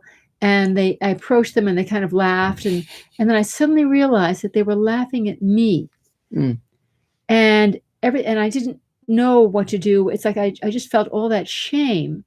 And I went through this moment over and over until it was absolutely real to me, of approaching, feeling like somebody special, and then being this little mousy joke, demeaned joke from my husband. And that wasn't in the scene. I just had a couple of lines about my husband. We should add that this is before you knew me. Yes, before I knew. But I just had a couple of lines about, he's an important man. And I saw that moment, and I thought, well, that was just for me. But I did that work of what our relationship was like, and afterwards, even though it was just a couple of lines, not relating to that experience, but just about offhandedly saying something and trying to be upbeat about it. So many people came up to me and said, I saw that horrible man. I saw that horrible man. And I realized that if something becomes real to you, it becomes real to your audience. Yes. And so that's some of the answers. So great. So Christina, you're next on our screen. You want to grab it? Hi, guys. I'm Christina. It's so good to be here. I'm an actress. I'm also, right now I'm working on it's a short film, and I've been writing it for several years, so I'm really glad to hear what you said, Mark, about like eventually you just got to do it, and I've been in the perfectionism for a long time. And last week I was asking about an editor, and I sent out an email. I found an editor through the group, and there were a lot of people that responded, so I now have like a whole database of people for my future projects. I'm really excited. Great. And I'm really looking forward to it. So I don't really need anything right now. I know people are putting stuff in the chat. I do have my last short film from a year and a half ago is on Amazon Prime now. Free to watch if you have Amazon Prime. It's called The X. It's a short 4-minute horror comedy. So if anyone wants to see it, it's my little baby until my next baby, which I'm getting ready for now. So anyway, just wanted to say hi. Also, I love Elaine, the little MB that you put next to. Great. Yeah, I have that all the time, and I'm like, okay, I'll get back to this, but I just need to, and I don't know what to do, and I don't want to forget, and I'll put little things, but I don't remember what an asterisk means. So I'm going to use that forever. MB is great. Make better. I remember when I was executive story editor on Beyond Reality, our boss, Richard Manning, he would put a $sign by certain things in your script, and that meant it was like going to be expensive. And so like do something else, which is really fun. And, but yeah, so anything else you need? Not right now, not today. Okay, Yay! yay! Well Now a request has come to say, what does Elaine's sweatshirt say? And what Elaine's sweatshirt says is, I sometimes wonder what happened to people who have asked me for directions. So there you go. Okay. And there's one that we actually want to get her, which says, sorry, I'm late, but my dog was sitting on me. So we'll get that one sometime soon. So Adam, is there another Mr. Sci-Fi question?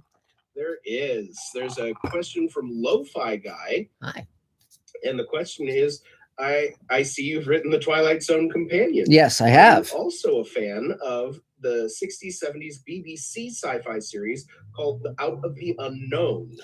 I haven't seen many of those, so I don't have a strong opinion. I'm a huge fan of the original Outer Limits, and which, of course, was, sort of a budding Twilight Zone. It ran like 63, 64 around then. So that's one of my favorite shows and a huge inspiration. It's interesting because in the 50s, during the era of live television, there was a tremendous number of anthology shows, and not just science fiction and fantasy and horror, but mainstream drama, everything, 30-minute dramas.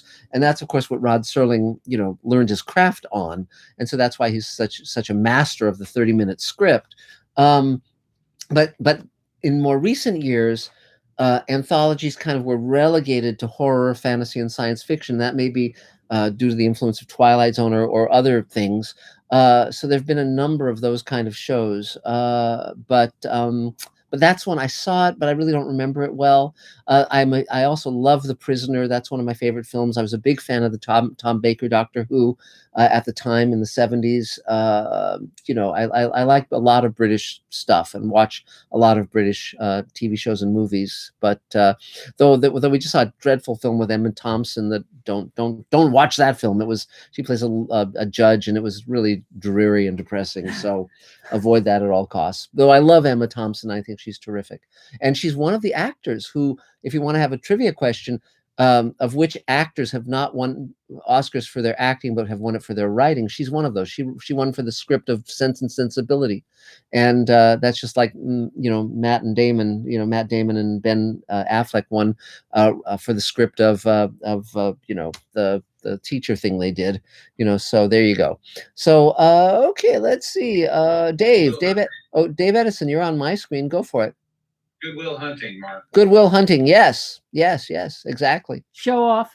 And I think he also won an Oscar for directing Argo, didn't he? So that can't imagine why he hasn't won an Oscar for his acting. Can't imagine. So okay, go ahead, Dave, please. Well, hi and good evening. Dave Edison, editor of Space Command, among other things. I'm for those of you on the Zoom call, I'm looking up here. I'm doing some After Effects work, trying to put some data screens behind our characters in a scene in episode 3 of Space Command, and it's that scene with Durant in the med bay.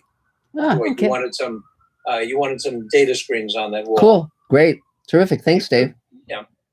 Anyway, so it's been a busy week. It's been a sad week, and we put out a couple of, as I mentioned, a couple of little videos.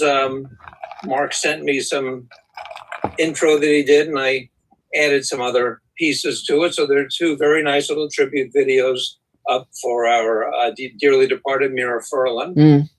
And other than that, I see, where'd he go? He's around here. So there he is. I see Tim Huddleston is here. Hiya, Tim. Tim's one of the producers and writers on a project that I'm working on my weekends, unless Space Command drips over into the weekend, which it does on occasion. Yeah. As in often. Anyway, he's got a terrific little indie film that he's working on that they did during the pandemic, and so working on that. And Mike Lopez, I see you down there. Hey, Mike. Hi, Mike. Mike's on the back burner. As soon as we're done with Tim's film, I'm going to edit Mike's short film, which has some very nice footage. Now here's productive. I'm going to spill the beans on something, Mike. Mike Lopez has this 16-page short film, very poignant. The son of a bitch shot 5 hours of footage. But it's all good. It's all good stuff. So we'll use all of it. Yeah, exactly. The miniseries. Anyway, You bet. So anyway, it's just keeping busy. Last week I recommended a music video because it was an incredible work of handmade zoetropes that took a year to do. Wow. Called Leaving LA by Tim Minchin. This week, let me suggest if you're fans of peppy romantic songs about vampires that don't mention the word vampire, yes, then look up Jonathan Colton's Blue Sunny Day. Anyway, so it's an interesting song, unlike most others. Cool. I think the people over Mr. Sci-Fi would probably like it a lot. That's Blue fun. Sunny Day by Jonathan Colton. That's it for me. Okay. I gotta go back to work. Yay! 3 cheers, Dave Edison. Wonderful, wonderful guy to work with. Wonderful editor. Adam, do we have another Mr. Sci-Fi question? We do, but first we have another super chat. Yay! And again, for just so everyone knows, Space Command, we accept tips, so absolutely. Yeah. So Mr. Sci-Fi does too. So go ahead, Adam, please. And those tips will, in a super chat, will get you to the top of the line. Yeah. As far as reading your questions. Absolutely. Enjoy even the if it's show. a question that's been asked before, Uh-huh. such as this one. It comes from Kevin Scott 76, and the question is there a specific influence for your spaceships in Space Command? Yes, yes. So, any thoughts on Space Force as a writing subject? Yes, I'm very glad that I didn't call the show Space Force because of Donald Trump calling his toys Space Force, and so Space Command it is. The inspiration is very much 1950s science fiction illustration, science fiction movies, a little bit of 60s influence in there too. So the Paladin is very much kind of the rocket ship from When Worlds Collide, but also Fireball XL5. And artists like Ed Emshwiller and Kelly Freas, and just a lot of the cover artists from the books and the magazines like Galaxy and Analog and so forth that I grew up with, Worlds of If and Magazine Fantasy and Science Fiction, all of that stuff. Because when I was coming up with Space Command, the question was, how can you stand out from the other shows? And because my degree is in painting, sculpture, and graphic arts, I have a very strong visual aesthetic and knowledge of things. And so I thought, well, I love that 1950s aesthetic. We haven't seen anything like that for quite some time. So let's do it. The irony, of course, is that in terms of bullet nose silver spaceships, Elon Musk came up with Starship 9, and it's like great. I mean, that harkens back to exactly that same aesthetic. And I never dreamed that we would ever see a rocket that looked like that in the real world. So 3 cheers. If only the people who haven't seen Space Command, if only there was a place that they could see it. Yes, if you go to Mr. Sci-Fi's landing page, you can watch the entire first hour of Space Command, 900 visual effects shots, Doug Jones, Bob Picardo, our dear Mira Furlan, Bill Mummy, Bruce Boxleitner, and Ethan McDowell, tons of wonderful actors. And we're finishing the second hour now. That's going to be out very, very soon. Did the pandemic episode. Now it only has 4 VFX as opposed to 900. Uh-huh. Now it has 4 VFX. Yes. Well, we it has another 900. Yeah, it does. It does. And but no, it's really fun, really cool. And again, with all the design stuff in Space Command, one of the lessons I also learned was having different artists design different things. From Alien, when Ridley Scott did Alien, Ron Cobb and Mobius and some of the other artists designed the human stuff, and of course the great H.R. Giger designed all the alien stuff. And so by having 2 very, very different aesthetics and different sets of artists design different cultures, essentially it really worked well. So we did that with Space Command as well, with our alien designs and our human designs, totally different artists. So very, very fun. So cool. So let's see who is next on Tim Huddleston. You're next on my screen, so go for it. Right on. Hi. First time here, as Dave Edison mentioned. He invited me. He's been working on a project with me. Doing a fantastic job on my dad. Great. Thank you, Dave. And you're welcome. But don't let let me mention that you guys handed me this this project with a pretty damn good rough cut. So I didn't have to start from scratch. I had to take a 2-hour and 10-minute film down to an hour and 46, but had a pretty damn good start. Cool. I appreciate that. Yeah, I was learning Adobe Premiere on the fly as I edited that, so I'm glad to hear I didn't screw things up for you. I didn't say that. Not too bad anyway. Nothing to complain too much about. Yeah, so anyway, I'm predominantly a writer. About 10 or so years, well, longer than that, my God. I wrote a show for ABC Family called Fallen. Had Bryan Cranston in it. Oh, wow. Paul Wesley. Yeah, it was a lot of fun. Got into the Writers Guild just in time for the strike, which may have derailed things a little bit.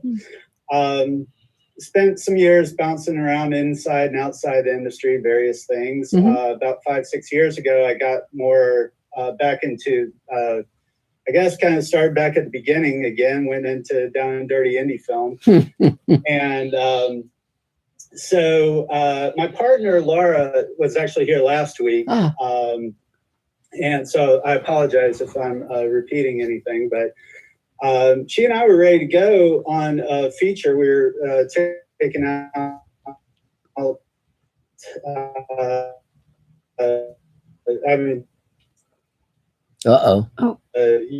deck and all that a couple of years ago based on feature mine. Went through puzzles with that. And then we were ready to go on the start trying to get our feature finance. And then boom, pandemic. Yay. So we pivoted basically, and we just did we decided to come up with an idea, that something we could shoot. Super low budget, single location, make it as easy for ourselves as we could. So we started writing it last March. We shot it in July. And now Dave's bringing it home for us, basically. Great. So yeah, anyway, that's me. I'm like I said, I'm a writer. I'm WGA. I'm happy to help people. I do a lot of especially with new writers, I'll help them develop scripts. Great. So if anyone needs any help with that, or even just scene work, something like that. Cool. Again, I'll put my contact info up. Yeah, and in that regard, Tim, just to jump in, if everything went great, what would your big dream be? What would you absolutely love to have happen moving forward? For me, honestly, like I'm more like I would love to do a series. Like I'd like to be showrunner on my own series. That's like the ultimate for me. And is there a kind of material you gravitate toward? Generally pretty dark stuff. I go, like horror, but I usually there's usually something else to it, whether it's like maybe comedy, maybe just like a character drama, something like that, not blood and guts necessarily. But I do, basically that's what most people want from me is action, horror. That show I did was kind of a fantasy thing. It was about a kid who turns 18 and he finds out that his father is an angel, and he's in the middle of this, war between heaven and hell, basically. Right. It was a lot of fun. Well, it happens. So I think we've all been there. The reason I'm asking the question is because when the pandemic is over, going to Writers Guild events, meeting showrunners, kind of really, one of my hobbies is I collect showrunners, and it's a very, very, very useful hobby because there are many showrunners. Elaine and I have worked with many people, but in addition, I know many showrunners who I haven't worked with that I'm now collaborating with, and because I'm creating the Showrunners Network, where we're creating 6 new shows with 6 major showrunners, and but that came from me very proactively getting to know these people whose work I admired. And so I would urge you to do that, you know, when we're all able to go out on the streets and back when we can do that. yeah, again. yeah. One of those showruns is from ABC Family. Yes. I'll tell you about off camera. Yes, right on. Okay. yes. And again, you know, just like you are generously offering to help young people, and you know, until you slap them with restraining order.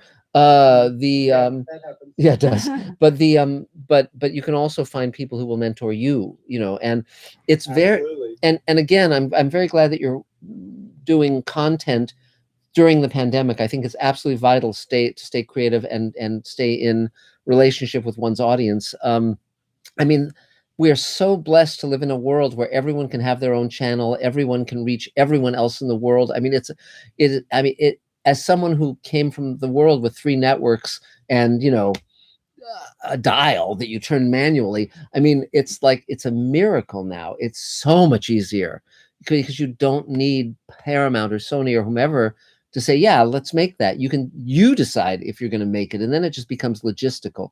You know, and that's huge. Now, another thing I'll recommend strongly to you if you haven't done it, have you been to any of the conventions, the science fiction or horror conventions or Comic-Con or any of that stuff? Yeah, I was actually, it's funny what you were talking about earlier, because I was, when we were promoting the show, I was on panel at Comic-Con. Yes. And I actually got to meet Stan Lee in the green room. That's fun. Awesome. Mm-hmm. But yeah, like, and I have been, I've been down to Comic-Con a couple of times since then. Yeah. But I agree, they're great. You know, they're great for networking. Yes, but also a lot of the conventions, even the smaller ones, actors have little booths where they're selling photos of themselves.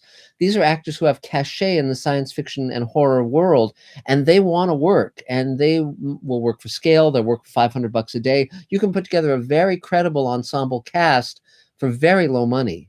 And that's another thing I would urge you to start building those relationships, because again, these actors are extremely talented, extremely good to work with. You know, the people like Mira Furlan, who we just lost. You know, I met her on Babylon 5, and then, you know, created a role for her on Space Command. But again, many of the actors I'm working with now, I met at conventions. But guys like Bob Picardo, who's terrific, and you know, so again, just keep that in mind moving forward.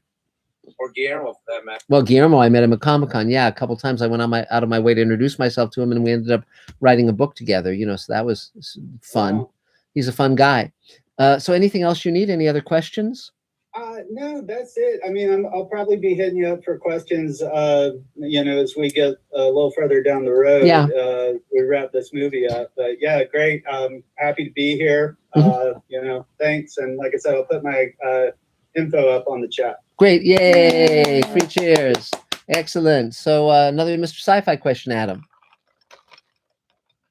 Yes, but first we have a quick, yay, super chat from Kevin Scott 76, who mentions Space Force has been based in Huntsville, Alabama, down the street from my house. Wow. Wow. Great. Wondering if they will inspire any sci-fi writing. I'm sure they will. I've been to Huntsville in the past before Space Force was there.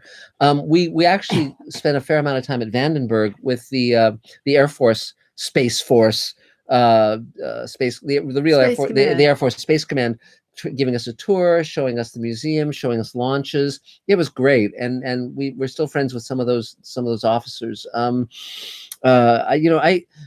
It's great. See, my way of researching, I like to read books and research that way, but I really like to go where people are and talk to the real people who are doing things and see the real places, because when you do that, all of the stereotypes of all your expectations of what a military guy is like, or anyone basically, all of that stuff goes out the window, because there's so much more intelligence and interesting and varied and surprising than the stupid cliches that you get from TV and movies. And you know, so I loved meeting those guys. I don't have a military history. My dad was in the Army during the Korean War, but not where I experienced that. That was before my time. And you know, and a lot of my mom's boyfriends had served in World War II. But again, to meet these military guys, they were so wonderful, and they had such a work ethic and such decency. They were terrific. I loved meeting them. It's not like the movies at all because of the launches. We were invited to a launch, and it's in a very small town. And so whenever there's going to be a secret launch, a whole bunch of more people arrive and equipment arrives. And so as you're going through the small town, they say, "Oh, are you there to see the secret launch?" And we say, "Yeah, we're there to see the secret launch." Yeah, the spy satellite. The spy satellite. And so we go out there and say, "Oh, funny. we want to see the secret launch, the spy satellite." Yes. Because everybody it's America, it's not Russia. Well, the funny thing was that on all these launches they do these mission patches, and the mission patch on that was actually Spy versus Spy from Mad Magazine, because it was a spy satellite. That was very amusing. And so it's a lot more. It's a lot looser, and it's a joke. The secret. The joke was the secret launch. So it depends. I mean, but because there is a space shuttle that the military uses that we don't hear much about. Yes, that's true. But the other thing, I must say that my favorite person from the military has got to be Bill Paxton in Aliens. Game over, man, game over. Every single line he has is just super. So let's see. So next on my screen is Mark Gushowitz, A Man Among Men. Hello. So strange that you say Bill Paxton right now, because the very next movie that I'm going to be watching for my website is a movie called One False Move, which stars Bill Paxton. Yeah. Kind of ironic. Mm-hmm. Anyway, my name's Mark. I'm an editor. Things are kind of slow right now, but they generally are at the beginning of the year, and of course the whole COVID stuff doesn't really help. But I've been working on, it gives me more time to work on my own stuff. Been working on finishing up my short film, just kind of waiting to hear some sound from Earl, who promises that I'll be hearing some of that this week. Matter of fact, I believe he's not here tonight because he's working on my sound. Good, okay. Good. I said, well, you can work while being at the meeting the way, like Dave Edison does, but he's like, well, it's sound. I can't really hear the meeting and your sound at the same time. So I think he's working on that. I've been working on, I have a friend who's got like Netflix and Adult Swim and stuff like companies like that interested in a pitch he's got. So I've been working on some video for him to bring with him to the pitch. Like I said, I've been working on finishing up my short film. And I've been working on getting my website / podcast all kind of ready to go. I'm doing a lot of stuff on this one that I've never done before, like creating a real website. So I'm learning all about that and have to do research and WordPress and all that fun stuff. And as well as reaching out to people to be on my podcast. I've locked down a couple of people. I got a whole bunch more that I want to reach out to. And of course, watching a lot of movies to write about on my website. So one of the movies I watched was real interesting because I've been working color correction on my short film, and because it was shot very blue, when I pull the blue out, all the colors go away. And I'm like, it's kind of a little black and white. What kind of look can I go for? And I've been trying for a certain look. And then I put in this movie called Black Death because I've been researching this director I really like called Christopher Smith. And it's like, oh my God, that's the look. Now I just can kind of look over. I don't want it to duplicate it, but I want it to kind of have that look. I want to kind of have my own in there as well. Cool. But that was kind of interesting because all of a sudden the little light bulb goes up in my head and I have a reference to go for as I'm trying to color correct my footage. Wow. Great. Well, that's me. Okay, just great. being busy. I have a question. Adam has a question. Yes, Adam. About is your website for the podcast to promote the podcast or to host the podcast? Okay, so they're actually generally what I've done with these things is I've had just the podcast. Because I had 6-year podcast called Talking Apes where we talked about everything Planet of the Apes. It's still up if people want to listen to it. My co-host is still doing it. And then, of course, I had the screen forum. When things kind of went wrong on the screen forum in a way that I don't want to discuss here, I decided I was going to go back to a dream project that I've always wanted to do, which was a website that discussed unseen movies and misunderstood movies and stuff like that, and be 100% positive because I'm tired of reading all the reviews out there from people who obviously don't love movies. Right. And then I was talking to my Talking Apes co-host. He's like, Mark, why don't you do a podcast too? I'd be really interested because I already have the fan base from Talking Apes. And so I started talking to some of my friends who, you know, are kind of well known in the business, and they're all on board. So to me, they're both going to promote each other. The website is where I was originally going with it because I just want to get the love of movies back, because I don't think people love movies the way they used to. I sit there and I talk to people about movies, and sometimes, you know, and I listen to critics and all that, and I just wonder if these people love movies or if they're just kind of an excuse to kind of turn something on. And there are some really, really great movies out there. And there used to be a time when whenever you heard people talk about movies, you could really hear their passion for it. Yes. I kind of want to bring that back. And so I want to do that so the website's basically going to be my choices of movies that I think people should watch. And then my podcast is going to be the guests I bring on will talk about their choices of movies. Cool. My question was a little more technical. Will the podcast be housed on the website? The podcast will be housed on a thing called Libsyn, but there will be a link to it in the website. Cool. So basically what we'll do is my website will have, you know, a homepage with all the new stuff, and then I'll have a page with all the past reviews, and then there will be a page with links to all the podcast episodes. Right. So it should all work together with the common goal, kind of thing. I love talking movies, hence the podcast. And people just, when I talk movies with people, they're always like, Mark, you should write about it. I've always wanted to do it. So, and they'll all be incorporated as one. Cool. So you'll be able to go to the website and get everything. That's great. That's great. When I'm done with it, I hope that's what'll happen. Yes. Anything else, Mark? Anything else? Nope, that's it. Yay! 3 cheers. So, Adam, is there another Mr. Sci-Fi question? Yes.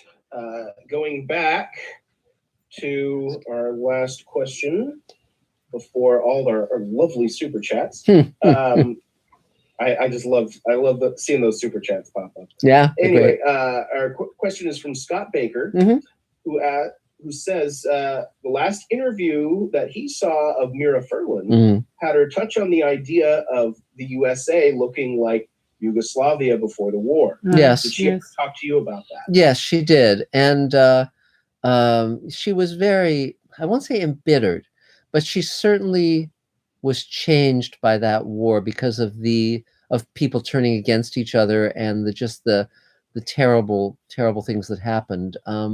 So she was very political, and she and Elaine would mainly talk politics more than I would, because I tended to be the science fiction geek, and she and Elaine would kind of bond over that. Yeah, I don't know if you want to talk about that. Oh no, well, I don't want to get into politics because, you know. No, but Mira certainly was. She was political, but not to a point where it was sour. She was just a dear soul. No, she would talk about things that would disturb her terribly, but then she always had this warm, ready smile nonetheless. Yeah, she was great. So she was just a remarkable person. Yeah. I think the thing that hurt her the most was the way she was, certain people who were supportive of the dictator. Evil people. They treated her very, very badly. They completely turned against her during the war, and they didn't act like, well, we have different points of view. They just sort of shunned her. Yes. And then as soon as it turned around and it was over, it was like, oh, everything's forgotten. Everything's forgotten. And she did not. And that was, I think, the most uncomfortable thing. Right. The human connection, the fact that the human connection was jiggery pokery. Yes, exactly. So let's see. So Mark Rabianowski, it's your turn. Yay. Go for it. Oh, hey everybody. So yeah, my friend Nicholas Repetto suggested I join. So Cool. Nice to meet all of you. So I'm originally a NorCal native. So right now I'm loving the rain. That doesn't come very often here. But anyway, So yeah, I'm a director, and I've made quite a number of short films. Some are on Amazon, and I had the privilege of working with Nicholas as my composer for the past 2 projects. And he was mentioning my recent short film, Bound.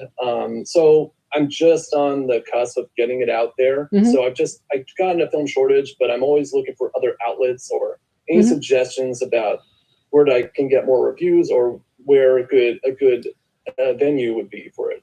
Here's something I would suggest. What's your ultimate goal? What do you want to have happen? Well, I'm building my reel because I'm building my reel so that I can get work as a director to get representation. Right. And my ultimate goal is just to get exposure. And is there a kind of material you gravitate toward? I've been doing thrillers and drama. Good. And do you have favorite filmmakers or people whose work you really love? Yeah. Who are they? I mean, you've got the typical five, right? I don't even have to mention them, but Sure. I love Roman Polanski also. I can't think of names right now. I'm kind of Stanley Kubrick. Right, of course. Yeah. Who are the typical five? Well, you got Spielberg, Lucas. You have Tarantino. Right. You have Coppola. You have yeah. What are the other ones? Scorsese. What was that? Scorsese. Yeah. There you go. Those are the top five. Yeah, they're not necessarily my favorite, but they're ones that when I grew up, I looked up to them because every movie that I watched turned out to be made by the same filmmaker. So anyway, it was very inspiring for me. Here's people like Hitchcock. Hitchcock's great. Hitchcock's a great one too. Yes. I definitely loved Hitchcock too. I think it was ahead of his time. And John Huston is someone who's not talked about much nowadays, but boy, I mean, any guy who did the Maltese Falcon and the African Queen and the Treasure of the Sierra Madre and Moby Dick, which Ray Bradbury wrote, amazing stuff. And I love David Lynch too. Just weird off. I love off stuff. Like just the weirder it gets, the more I love indie movies. Anything that goes off the realm that Hollywood doesn't want to go. Yes. Now, one thing I always advise people who have been making a number of shorts is to make a feature, because but there is an easier way to do that, which is if you make a series of shorts that are linked either thematically or via place or anything where you can weave them together, you can pull several, so you can make several shorts and then pull them together into a feature. And like robot stories. Well, robot stories or Crash is a great example of that.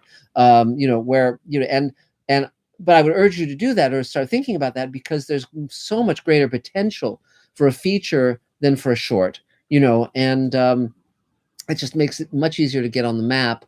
So I guess it's really the funding also that comes into it too. It's like, okay, you get an idea, you get the script, but then it's like, now I've got years of trying to get the funding. Yeah, fuck that. No, don't do that. Don't think about funding.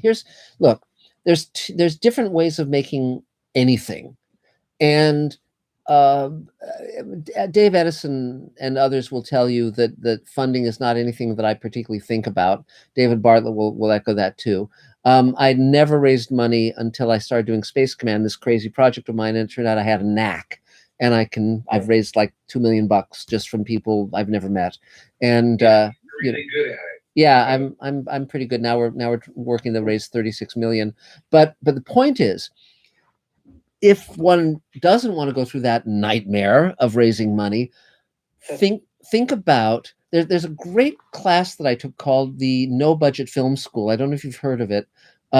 It's a completely different way of approaching things. So because most people, what they do is they'll write the script and then they'll try and raise hundreds of thousands or millions of dollars, and they basically go crazy trying to get the talent, to get the money. Money won't, talent won't come aboard without the money. Talent means actors, and they just go insane. The No Budget Film School says, okay, how much money have you got in your bank account? $500. That's the budget of your movie. You've got a buddy who's got a 55 T-Bird. That's the hero's car. You've got another buddy who's got like a split level ranch house that you can shoot at. That's the hero's house. You basically look at the assets that you have at hand and you build the film from those assets. And as a result, you don't have to wait years to do something. The fact that we all have cameras in our pockets, the fact that we all have computers that we can edit on, and the fact that we have the internet where we can release material to the world, there's no excuse, anymore. And there's a great film called Tangerine that there was a guy who shot it a block away from where I live, actually. Yes, really? yes. Well, Like we live in that same neighborhood, and it's like, oh, so that's But it was a great film, and he just took these transgender hookers that he knew and sculpted a fictional film around them, and it's a terrific film, and he shot it on his iPhone. So what I would urge you to do is start to change the paradigm of what a feature is, and just go for it, because my God, passion, creativity, ingenuity, those are the things that make a career. And but I always call it circling the field. All these people who are always waiting for them to get the money, to get the stars, to get the money, to get the stars, and they never get anywhere. And that was a handful of years ago, and even iPhones have gotten incredibly better since then. Yes, yeah. Yes. You've got your iPhone 11 does 4K, and yeah. you just learned that you could change the shutter speed. Yes, I did, and Rockney O'Bannon and I have been talking about shooting Sweet Haven entirely on iPhones, and I'm very interested in that because it's such a small camera and it allows such possibility. But again, I don't spend the rest of your life making shorts, okay? Step up. And and then also, whereas Spielberg and those kind of guys are very difficult to meet and be mentored by, there are a lot of directors who will be more accessible, a lot of producers who will be more accessible. It's building teams and building people. The question is always, who do I need to impress to get where I want to go, and what do I need to create that will impress them? Because again, before the internet, you'd have to mail videotapes to people and they wouldn't watch them, and scripts or these piles of paper, and it was just a nightmare. Now, because of the internet, everyone's emailing links to everyone else. So let's say you did something that Guillermo del Toro liked, then he's going to reach out to James Cameron, who's his best buddy, and on and on and on. And I do the exact same thing. If I see something I like, I'll send it to friends who would respond to it, and they're running TV shows or whatever. And so that's what I would urge you to do. Talented directors are in, they're always needed. And I'll tell you something interesting also that you probably don't know. Elaine and I went to a film festival in Wales, and one of the guys was a guy from India who had directed a lot of movies, and they had approached him to direct a Marvel feature, which he turned down. But he told me that the directors they hired to direct Marvel features are indie directors, not big A-list movie directors, because they know that they can deliver the spectacle and the visual effects and all that. They want the directors who can deliver the emotional heart of it. And so so someone might do a $500,000 film and suddenly they're directing a $200 million film, as their next movie. So again, this is just my little screed on all of this, but that's what I would suggest you do. Oh, thank you. You're welcome. Anything else? I guess, well, I have you, as far as getting the project I just finished out, what bent? I guess any suggestions is welcome. Yeah. And then also finding that perfect kind of mentor. I guess I just cold email people? No, God, no, fuck no. No, that's terrible. That's terrible. Don't do that. Jesus Christ. Unless you're incredibly good at emails, if you're incredibly good at emails, then yes. I mean, look at what you do that works and do more of that, and look at what you do that doesn't work and stop doing that. That's a lesson for everybody. I mean, again, you'd be amazed at people who just keep doing what doesn't work. You do? Yes. Well, I don't know who brought you here again? It was somebody. Nick. Repetto. Yeah, Nick Repetto. He probably told you there's the email list that you can get on where you can send an email out to all several thousand members of the table saying, hey, I'm interested in getting my short out. What would you suggest? And people will respond to you. Again, it really becomes the question of who do you want to have eyes on what you're doing and target it that way. So it might be a film festival that has judges that you want to reach, etc. The other thing in terms of mentors is, as I said earlier, make a list of 100 people whose work you love, your favorite TV shows and movies, and you can reach out to them via their social network. You can go, when the pandemic's over, you can go to where they are. You can contact them via their social media. There's a million ways to do it. And but God, it's invaluable to have those kind of mentors. But, I can't tell you. Yeah, I mean, check again. I know the Producers Guild has mentorships. You check with the guilds. Yes. Because if you have really strong shorts, that can also help you with the guild. Yeah, and again, the way you're framed now, we can't see your shorts, but we assume they're really good. And but the thing is, people are bored now and stuck at home, and that means a lot of the people you would target would be more accessible now than they usually are. And but I'll tell you, when you get mentors like my mentors have been, Rod Serling, Ray Bradbury, and Guillermo del Toro. And Serling was dead when I started writing the Twilight Zone book, but that was how I got to learn everything that he knew how to do. But and social media is good. Yeah. Putting your stuff up there. Yeah. With the word spreads, you get a lot of viewers, and, Yes. and things filter back to the people you want to reach. But doing a podcast or a documentary or a series of articles or a book allows you a way to get to the people you want to get to, and my God, the people who succeed, the people at that level, their method of doing things is totally different from all the people who are failing.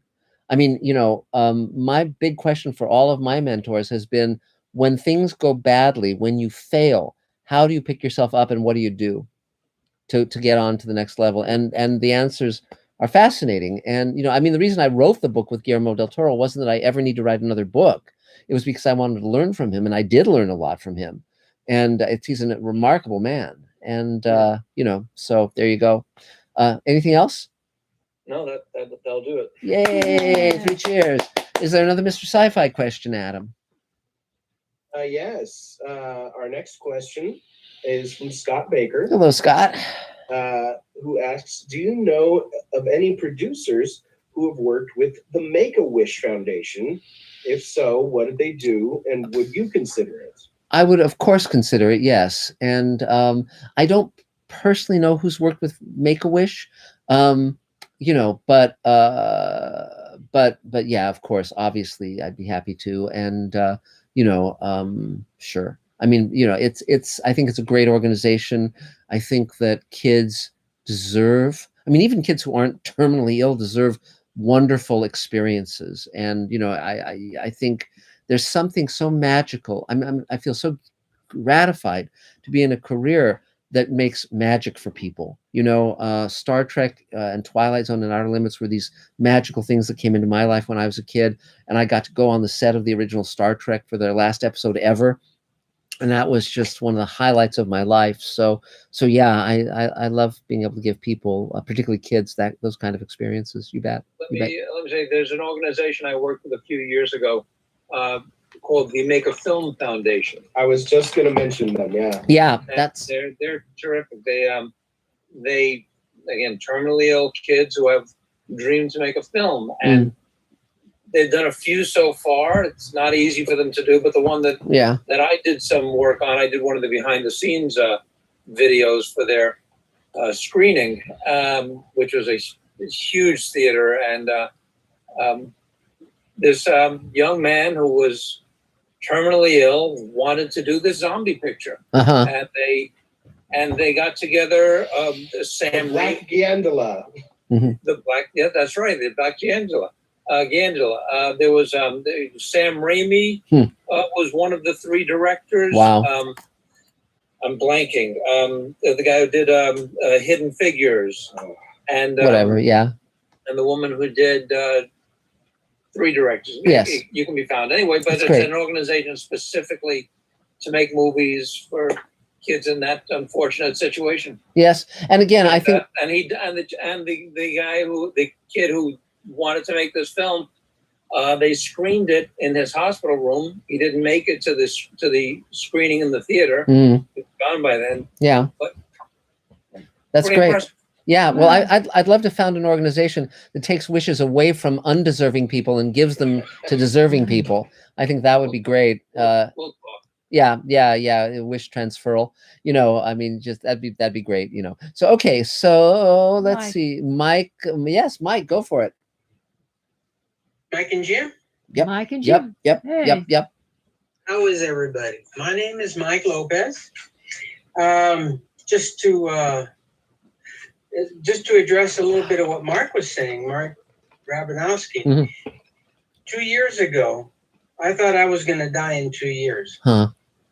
And I decided when a doctor told me that, turns out I'm not going to die in 2 years after all. But when he first told me that, I said, I'm going to make a movie.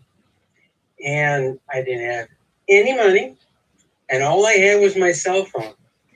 And my roommate, Jim Metropole, is a very prolific and talented playwright. So I took one of his scripts and I shot the darn thing. And you can see it on my YouTube page. Yeah. So Great. Just do it. Just do it. Like Mark, I keep telling Mark he needs to write this book. Greenlight yourself. I'm trying.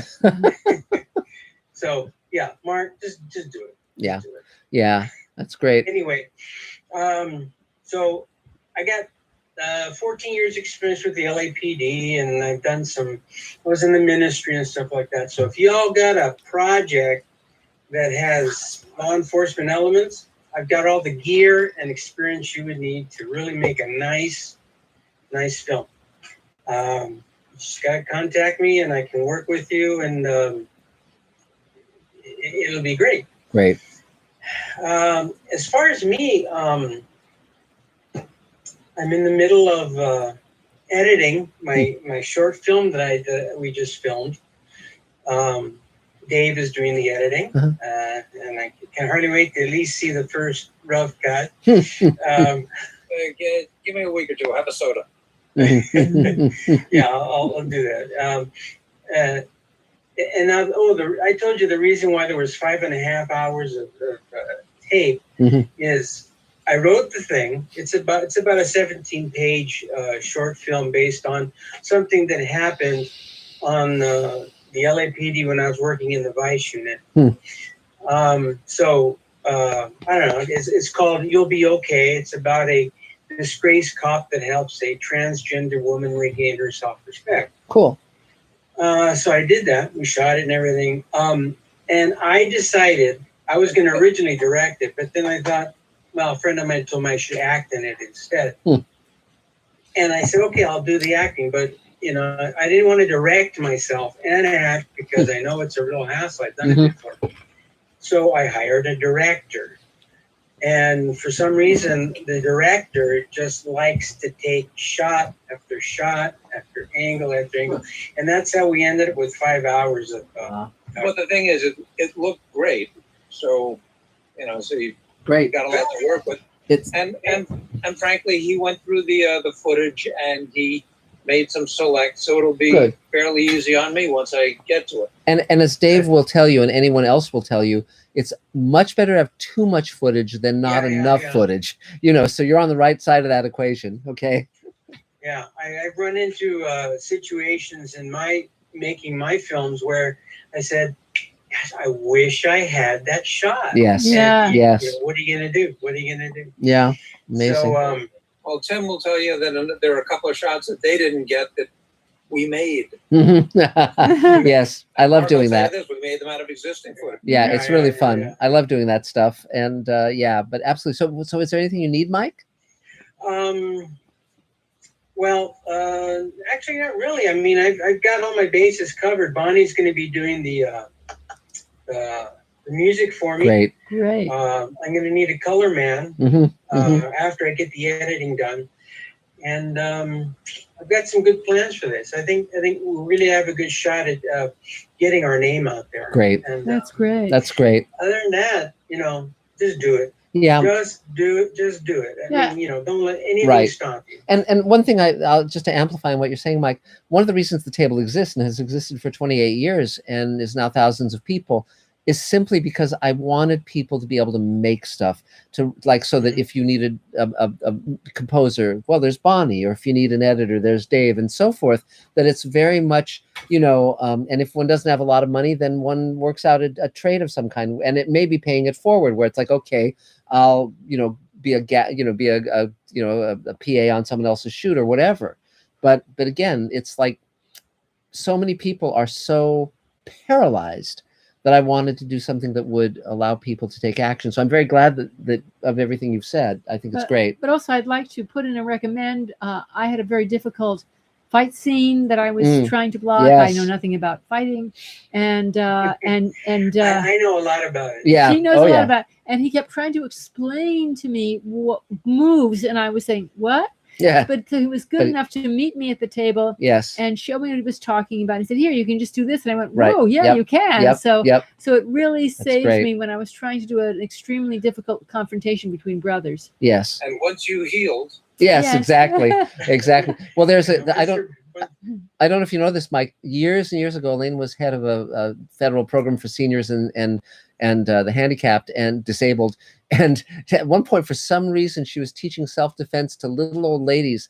And there was a photo of Elaine in the LA Times getting a blow to the nose from a little old lady, where Elaine's reeling back and the little old lady's doing this to her. It was a fake, It's a classic. It's a classic. Well, So, it was that little old ladies were targeted by criminals. By criminals. Yes. By purse snatchers. And so we had somebody come in and volunteer to teach them that it was easy to it was a lot easier than they thought to break holds. Yes. And to stand up for themselves. Right. And in fact, during that period of time, there was like a lot of activity for helping older women, and there were a number of older women in our area who were leaving a training class, and they were all pumped up. Uh-huh. And some poor sap decided to grab one of their purses. And they all went after him. And when the police arrived, he said, thank God, and for being saved from the women. From the women who were just these old ladies who were all pumped up. It was great. It was great. Yeah. So great. Anything else, Mike? Yeah, and just a note about Jim. Mm-hmm. Yes. A lot of you don't know this, but Jim is the only Civil War veteran on the table. Yes. Jim Metropole, he's done quite a. He's been with the table, I think, longer than Mark has been. But close. He's doing very well. He had a stroke a couple years ago. Yes. And I volunteered to take care of him. So him and I, we moved in together. And Great. I just take care of him. That's great. He's doing well. He's good. He's good. There's no problems at this point, other than having to deal with the stroke. Yeah. I keep encouraging him to be creative. Yes. So every now and then I'll do a 5-minute video and throw him in it, and we'll just do a scene. Good. Something. That's every great. time I do a film, I put him in it too, even if it's just a walk by or That's something. great. I noticed he had a little cameo. Yeah. He me and my co-star, we were walking, and we were supposed to walk by him. He was pretending to be a homeless guy asking for money. Uh-huh. And he said, "Hey, buddy, can you spare a dime?" And I said, "A dime?" He goes, "Yeah, and don't be cheap, okay?" So I gave him a 20, and we finished the scene. That's fun. That's very fun. So Tim's good. That's anyway, great. So everything is cool right now. Okay, well, yay! 3 cheers. Good to see you, Mike. Is there another Mr. Sci-Fi question, Adam? Yes, I'm actually going to skip this next one. We'll come back to it later. Okay. There's a perfect question to segue from the story of the little old ladies. Sure. Because the question is from Dr. Essex, Mm-hmm. And they ask, how are stars like Linda Hamilton, Sigourney Weaver, Mira Furlan channeling a similar feminine archetype that some directors cast but fans notice first as kick-ass? Yes. Is it direction or talent? It's several things. I was raised by a single mom. Here, Elaine. I was raised by a single mom, and of course I married Elaine, and so I like strong women, and I'm not threatened by that. So I write strong female characters. I actually really enjoy doing that.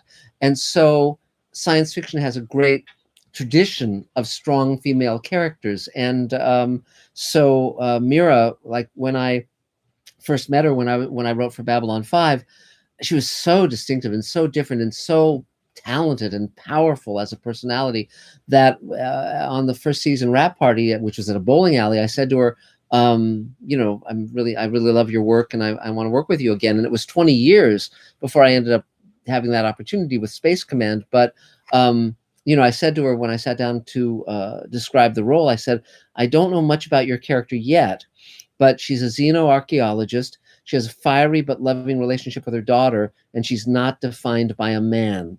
And she said, I'm in. So, I very strongly believe in writing women characters who are, their own person, and not just the girlfriend or the wife, staying at home and rooting for the husband, which you see so often in features. And, But it's interesting. It's funny. It's more than just women. When we were casting, we had a stunt person come out just to see who could handle physical action. Right.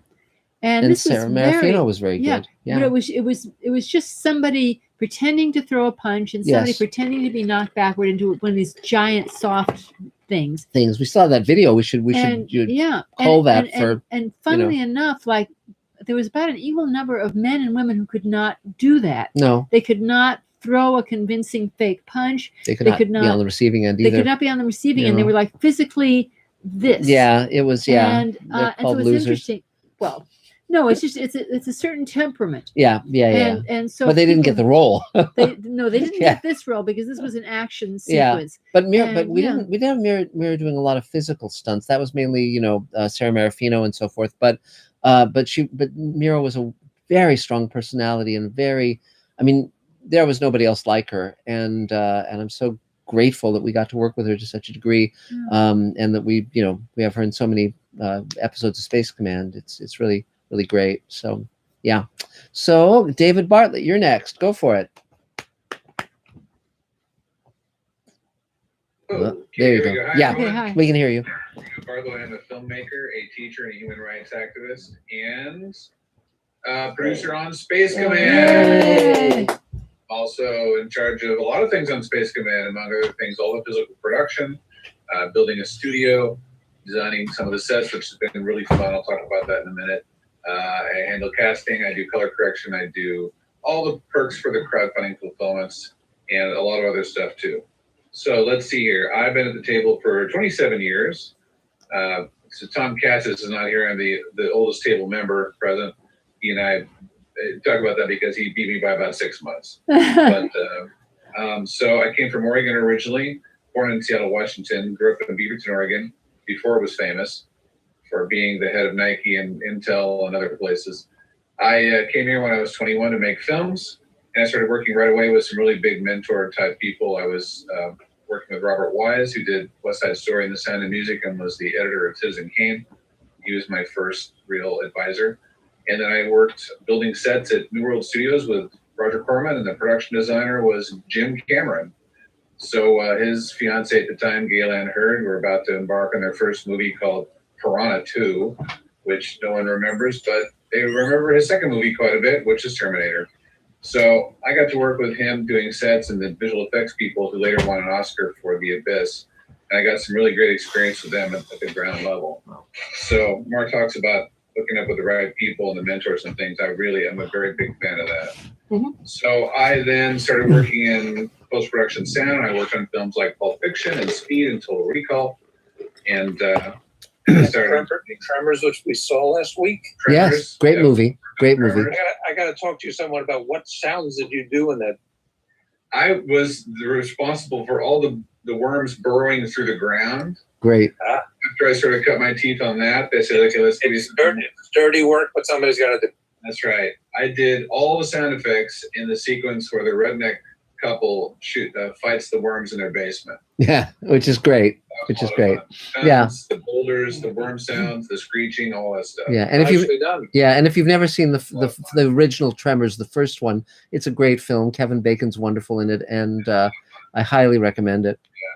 So technically, I'm 1 degree away from Kevin Bacon. There you go. Yeah, good. There's a film festival that happens in Lone Pine, California, which is where they shot something like 400 features, and I don't know how many TV shows, one of which is Tremors. Mm-hmm. There's a little museum there, and they have 4 or 5 really full-size foam rubber worms that burst through the ground in that museum. So you can great. You can go see them and visit. I have a picture of myself taken with those. That was a lot of fun. That's great. So I got out of the big budget movies and got into independent films, and now I've done producing, directing, writing, and cinematography and editing on over 140 feature films. I don't know how many short films, and 2 TV series episodes. One called Space. I don't mention this, but I got an Emmy nomination. It was my first job. Wow, great. As sound editor, and that was a great show. It was 5 nights long. Mm-hmm. It was. There's the details of that aren't important, but it was a lot of work. Yeah. Like one feature film is 10 reels, and the first episode of Space was 15 reels. Next day they said, we got a light show today. It's only 10 reels. It's an entire feature film. Wow. So that was a lot of fun. Anyway, so I now have 64 film festival awards for different projects I've done over the years. A couple things too. I'm also been a judge at the Houston Film Festival several years, and now I am a judge at the Burbank Film Festival. Yay! That's really fun. I just watched 3 really cool short films and gave them my 2 cents worth and judged them and offered 2 of them awards, and we'll see what happens. Wow, great. But that was a lot of fun. Someone was mentioning Argo. I was at the Oscars in 2013 because my brother, who's a sound mixer, he was up for an Oscar for Life of Pi. So I got to go with him to that. And afterwards, I was waiting for the car to come around, and they were inside of the governor's ball. And out comes Ben Affleck and Jennifer Garner. And he was like plowed drunk and had his Oscar in his hand. And I actually stepped on the train of Jennifer Garner's dress, trying to get a sort of surreptitious selfie because I have a friend who's absolutely obsessed with Ben Affleck, and she was freaked out that I actually was that close to him. So my tiny little Hollywood moment. But my Hollywood story for today is Patrick Swayze. So this is an example of how to keep your cool and get a job. So Patrick Swayze and his wife Lisa Niemi were dancers for many years. So was his brother Don, who I was in acting class with for years. Both excellent dancers. Their mother was a famous choreographer in New York. And they made a film. And this film was about dancing with them starring in it. And he needed to do the sound. So my boss at the time was the owner of the company, did the sound design, and I did the mixing. So the 4 of us sitting in one of those little tables that has the awning, and those lucite chairs that stack up, and we're talking. And I wasn't saying anything. So Patrick's talked for a while about the sound with, John, my boss. And then he said, turned to me and he said, so you've seen the film. What would you do to approach doing the sound in this film? And I said, what? And before I could say anything, all 4 legs of the chair collapsed from under me, and I was lying on my back on my ass. And it was like, and they all gasped. So I stood up and I did one of those Nadia Comaneci, the gymnastic things where they go like this, and they go like this to the side. Good. He later told me that's why we got the job. Wow. There you go. Yeah. Well, you could pull that on every job from now on. That'd be. Try it. Yeah. I should try it. There you go. In Space Command, but that's another story. Yeah. Well, yeah. There you go. Great. Don't even ask my Hollywood story for tonight. Great. So I also talk about Space Command. Now, like I said, I'm in charge of all the sets that are being built, and also most of them, and also the studios. So we love having people come and volunteer and help us out. And Lydia, who was on here earlier, she had done that very thing, and now she's a paid employee. Yay! In charge of being people who want to work for money. So if you're in either one of those capacities, I'll tell you a little secret. If you're an actor and you want to be an actor in Space Command, the best way to do it is to volunteer and have Mark and Elaine get to know you. And sooner or later, Mark will look around the room and start writing roles for people, and you'll be one of those people. Yes. I think I'm joking, but this has actually literally happened several times. Yes. Okay. Yes. Yes. So if you want to help me out, volunteer, meet Mark and Elaine, join in the fun, and build some alien spaceship sets that are currently being painted green and red.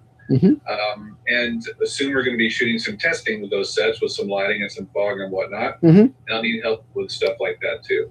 So if you're interested in any of that, you can reach me at my email, which I will put on here.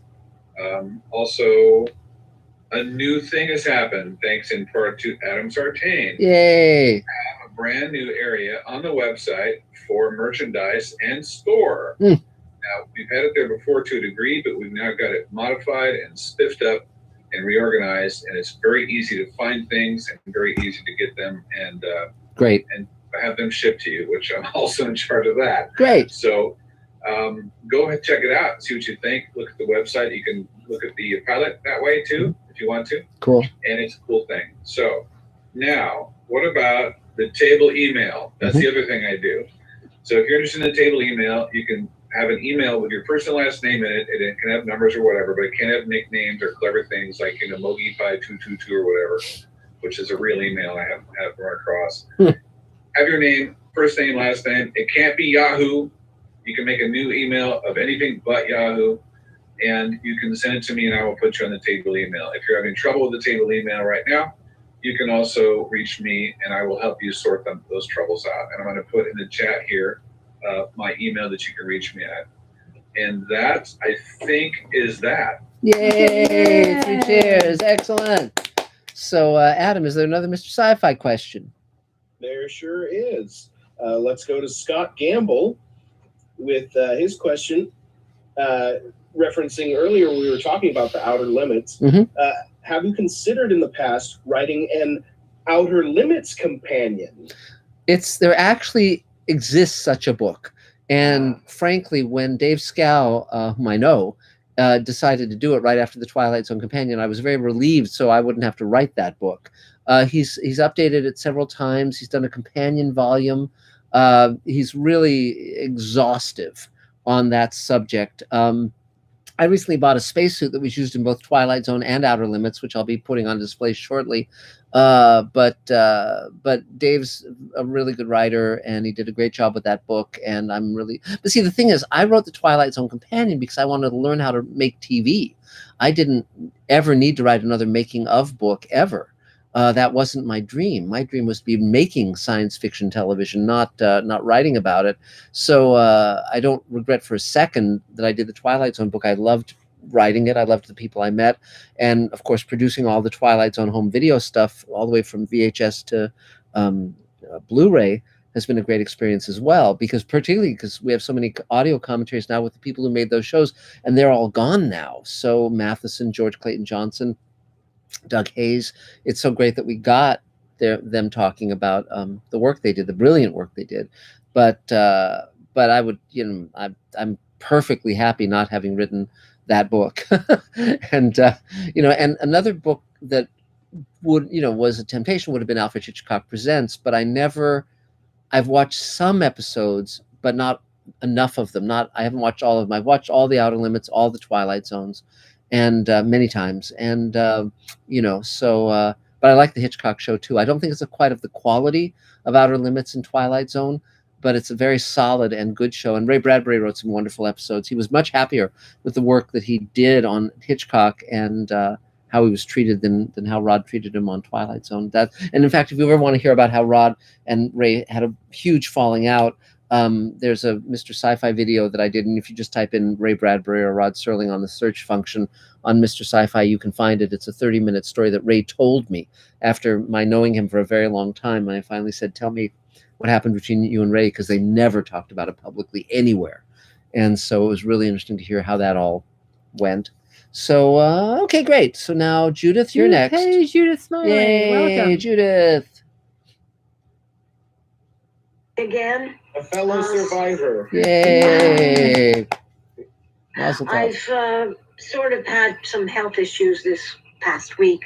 I was in the hospital for 3 days. So no. I'm sorry I've been a little out of it. Yeah. But, Adam, so good to see you up and about again. That's a joy.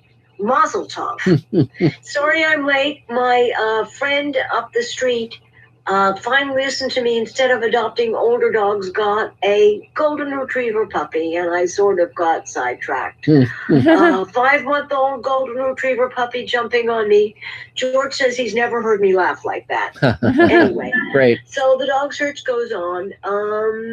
As I said, I haven't done that much, but I've finally figured out what I'm going to redo my audiobook. I got the passage that I want to use from Magic Time. Thank you. Terrific. I was sitting and giggling to myself because there's where Calvin and Colleen are watching a movie, and the chapter is a fine mess or something like that. I was hysterical. 2:00 in the morning, I'm giggling. So I'm going to re-record that. Great.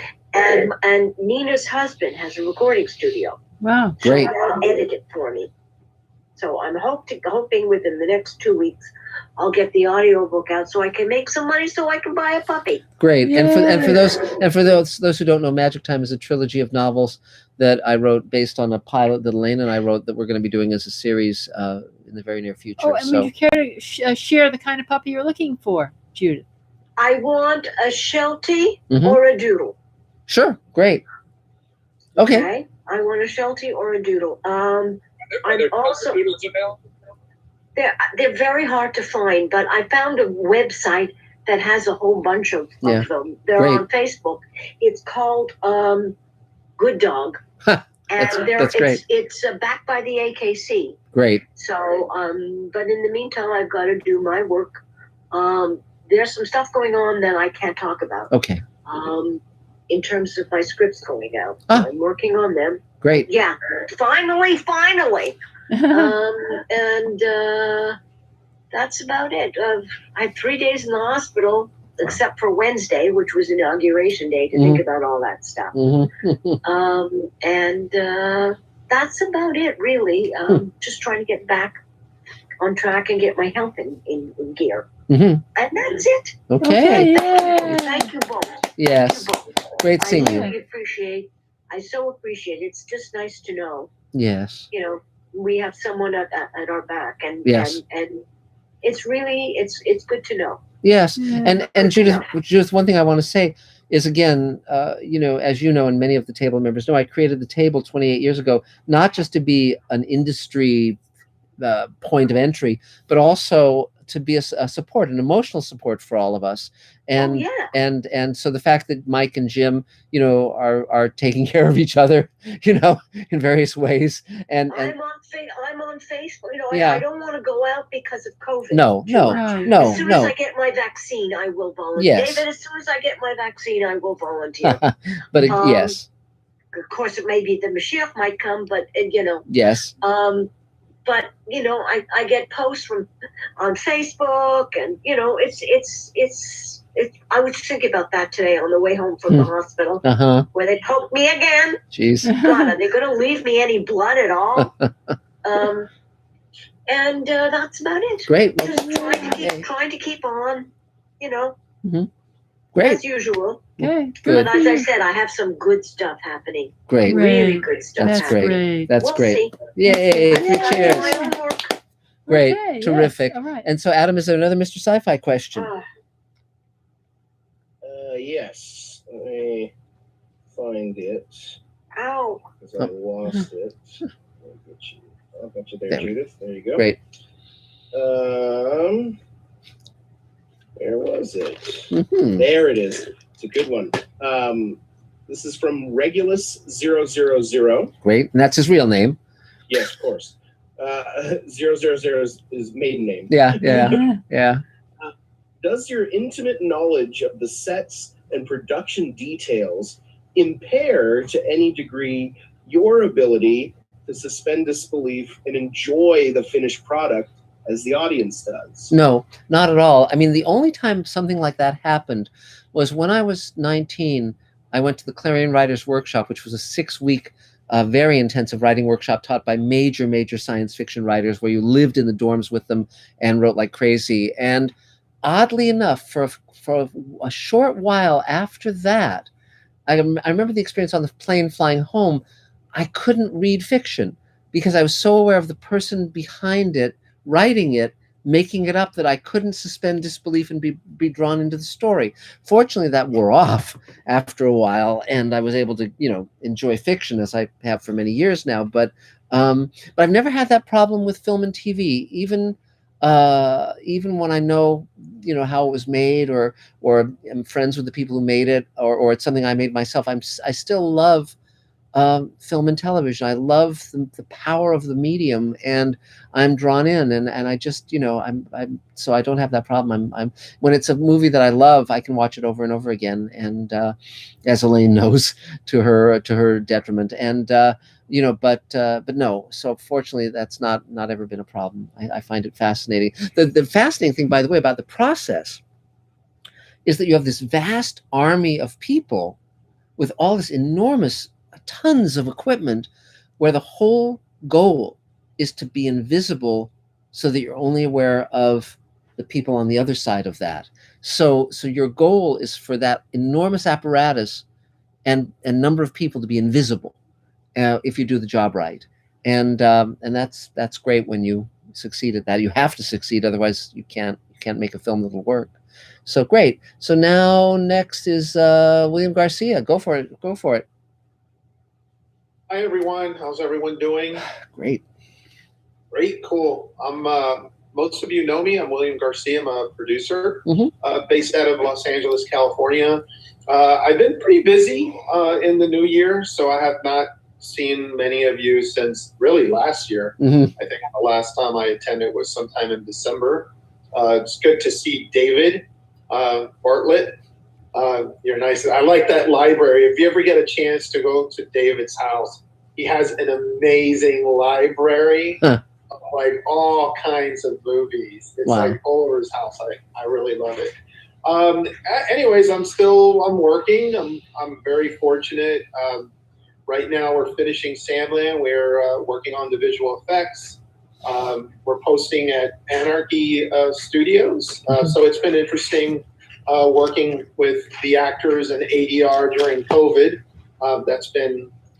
It wasn't as bad as what I thought it would be. So we're finishing that up. And then I have a couple of feature films that we might be shooting, one in Serbia, and then another film in Las Vegas. Really don't need anything, just wanted to say hi and great. And just come hang out. And William, you mentioned the title of that project, but it went by really quickly. What was the title of that project that you're finishing up? Well, there's the one in Las Vegas is called Third Floors. The one in Serbia is called Tension. I see. That one. Well, I can definitely share this with you. It's so expensive to shoot in the United States during COVID. So, for example, it would cost us to shoot in, we did a financial comparison between New Orleans and also to shoot in Toronto in Canada. To shoot for 24 days in both those countries, US and Canada, you're looking at our below the line cost was about $6 million. That included COVID. That's not the above the line. This is like a $14 million movie. So all of a sudden, by going to Serbia and shooting there, we can shoot for 40 days for $2 million. Wow. So all of a sudden, the executive producer is kind of like, maybe we should go to Serbia when things get a little better, hopefully in the fall. And that project is directed by Darren Bozeman. If you are into the, the Saw franchise, he directed like 3 of those. Unfortunately, his movie Spiral, because of COVID, has been delayed because they have to release that movie theatrically. And that Spiral is a spin-off of Saw, which stars Chris Rock, and Samuel L. Jackson. Wow. But I can't mention the actors that are in my movie, even though they're signed. We can't release it publicly. Right. But yeah, that's it. That's where Cool. I'm going. So William, I think he was talking about Samland. Oh, Samland. Oh, yes. You're talking about Samland. I thought you were talking about Tension. No. No, Samland we actually shot during COVID here in Los Angeles. Wow. Yeah, and the post-production, that one is like a Latino drama. Yeah, so we're hopefully releasing that later this year. Great. Well, that's great. Congratulations. Well, it's good to see you. Thank you. 3 cheers. Is there another Mr. Sci-Fi question, Adam? Yes, we have another super chat. Yay! Guess who it's from? Kevin Scott 76. Hi, Kevin. I love this. This is awesome. He says favorite film is the Lathe of Heaven. Any thoughts? I believe there were 2 versions of that made, some years apart. I saw the one on PBS, and then there was a later one. I think had James Caan in it. It's been so long since I've seen those 2. And I also read the book, of course, by Ursula K. Le Guin. I don't really have a strong opinion of it because I just don't remember it well enough. I think it was okay, but it wasn't one of my favorite projects. But the great part is that any film or TV show is a meeting of minds between the people who made it and the individual who's viewing it, and given all their experiences. And so if that's your a favorite film of yours, that's certainly fine. And there's so many undiscovered gems that one can, find if one just looks around in science fiction or almost any genre. So yeah, but that's my thought about it. So now I guess it's Elaine's turn, right? Yeah. Elaine, yay, Elaine, go for it. Well, it's great to be with all of you in the pouring rain of the COVID time. Yes. And just keeping extremely busy. I had to do a 4-page promotional piece for the thing that I'm working with my DP, who asked me to help him out with a piece on the mafia. I hadn't realized how much he knew about the mafia. So that was interesting. I finally just finished the first pass of that, and between working on Space Command, doing rewrites and polishing up the blocking chart for Space Command. Yes. And of course, the hardest sad thing was figuring out because Mira was supposed to be with us throughout the first season and beyond. First season and beyond was finding a way for her exit, for her elegant exit with the found footage. Yeah, because we're not going to recast her character. No, we're just going to keep her. So that's the hard, kind of sad part. But just extremely busy with rewrites. But I remember when I used to think of, But if I can say, as I'm watching this film every day, frame by frame, or this episode, her exit is pretty good. Oh, her current, in the pilot, yes, it is. But we'll talk further about that. So go ahead, Lathe. What do you need? I don't need anything at the moment. I'm trying to play catch up. I will be working to put together Voiceless Roar. My DP and his associate are there, and David said he would assist as well. So just trying to put that together and find the money to get that rolling. So in a bit, I will need, and I have several table people already cast in it, and so in a bit, I will be needing help with that one. Yay! That's Yay! 3 cheers. Is there another Mr. Sci-Fi question, Adam? Yes, I've got. I've selected one more, and of course, Elaine, if I have time, let me know. I'll be happy to help. Great. Terrific. Thank you. Thank you, Adam. So our last question of the night is from Alex Smith. Hi, Alex. Who asks, when are the new Star Hunter redo episodes coming? Boy, I think they finished redoing that stuff a long time ago. I haven't been following up on that. That's not one of the shows that's really kind of in my consciousness. I never saw it when it was the original version, so I don't know. But because of the internet, there's a million ways to find stuff out. So go for it. Now, personally, by the way, my favorite network of all is YouTube, because there's so much cool stuff on it, like rarities from the 50s and weird foreign movies and you name it. I mean, it's amazing what you can find on YouTube. And so I really find that my my favorite port of call generally. So now I guess it's me, wonderful me. Yay! 3 cheers. So thank you all for being here as always. Very busy times. We're as Elaine mentioned, we're finishing the 2nd hour of Space Command, which will be done very soon, and we are also working on the 3rd hour, which we've shot, and now we're just finishing post and doing some tricks on that. We're ramping up to shoot hour 4. We've actually started shooting hour 4, and are building the alien spaceship, which is almost done. Building the 8-foot-tall creatures, and raising more money, selling Space Command shares, and going to launch another Kickstarter campaign very soon, and rock and roll. And beyond that, I'm writing the new book, Greenlighting Yourself. I'm more than halfway through that, almost 2/3 of the way through that book. The Showrunners Network, we're getting ready to do the table read, but sadly Mira was one of the leads in that show, and so we have to recast. And though I just emailed Bill Mummy, because for a different role, I want to approach Veronica Cartwright, who I'm actually wearing my Veronica Cartwright t-shirt from Alien. You probably can't see it, but she's rarely pictured on Alien stuff, but she's in the movie Alien. She's in Invasion of the Body Snatchers, the one with Donald Sutherland, and she's a kid in The Birds, and she's great in all of those. And so we'll see if Bill can connect me up with her. But the Showrunners Network is 6 shows, including one by Rod Serling. So we'll see how it goes, but it's moving along well, raising the $36 million. That seems to be going well at this stage, and various people in the hinterlands have sent us money ongoingly throughout the pandemic to keep our studio going, to keep everyone on salary. It's really fun to see it all come together, and beyond that, we're well, we're healthy, we're having a good life, and looking very much forward to vaccination, so we can actually go out in the world. Life is good, life is interesting. And every day we're looking at visual effect shots. We're looking at all sorts of stuff and coming up with ways to solve things. And by the way, Dave, the shot of the Paladin on the alien screen is great. It works perfectly. Though I have, we might want to reorder some of those shots, but we'll talk about that. It's so fun to have my own studio. It's so fun to be working with everyone and making magic. And I love having Mr. Sci-Fi Channel. That's great fun. So, meantime, I'm, reading some very interesting books. I'm always reading multiple books at the same time, both nonfiction. I read a lot of history, a lot of science books, and a lot of fiction, both mainstream and science fiction.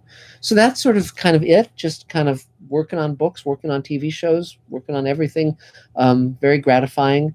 And, it's fun to be recognized wherever I go. I mean, it's, when I go run the track at the park, a guy said, Mr. Sci-Fi. And it's like, and there was a Russian guy who said, I love your commentaries, particularly Star Trek Discovery. And, when I was in London, I came out of the tube and a guy said, Mr. Sci-Fi. It's like, great, cool. I can dig it.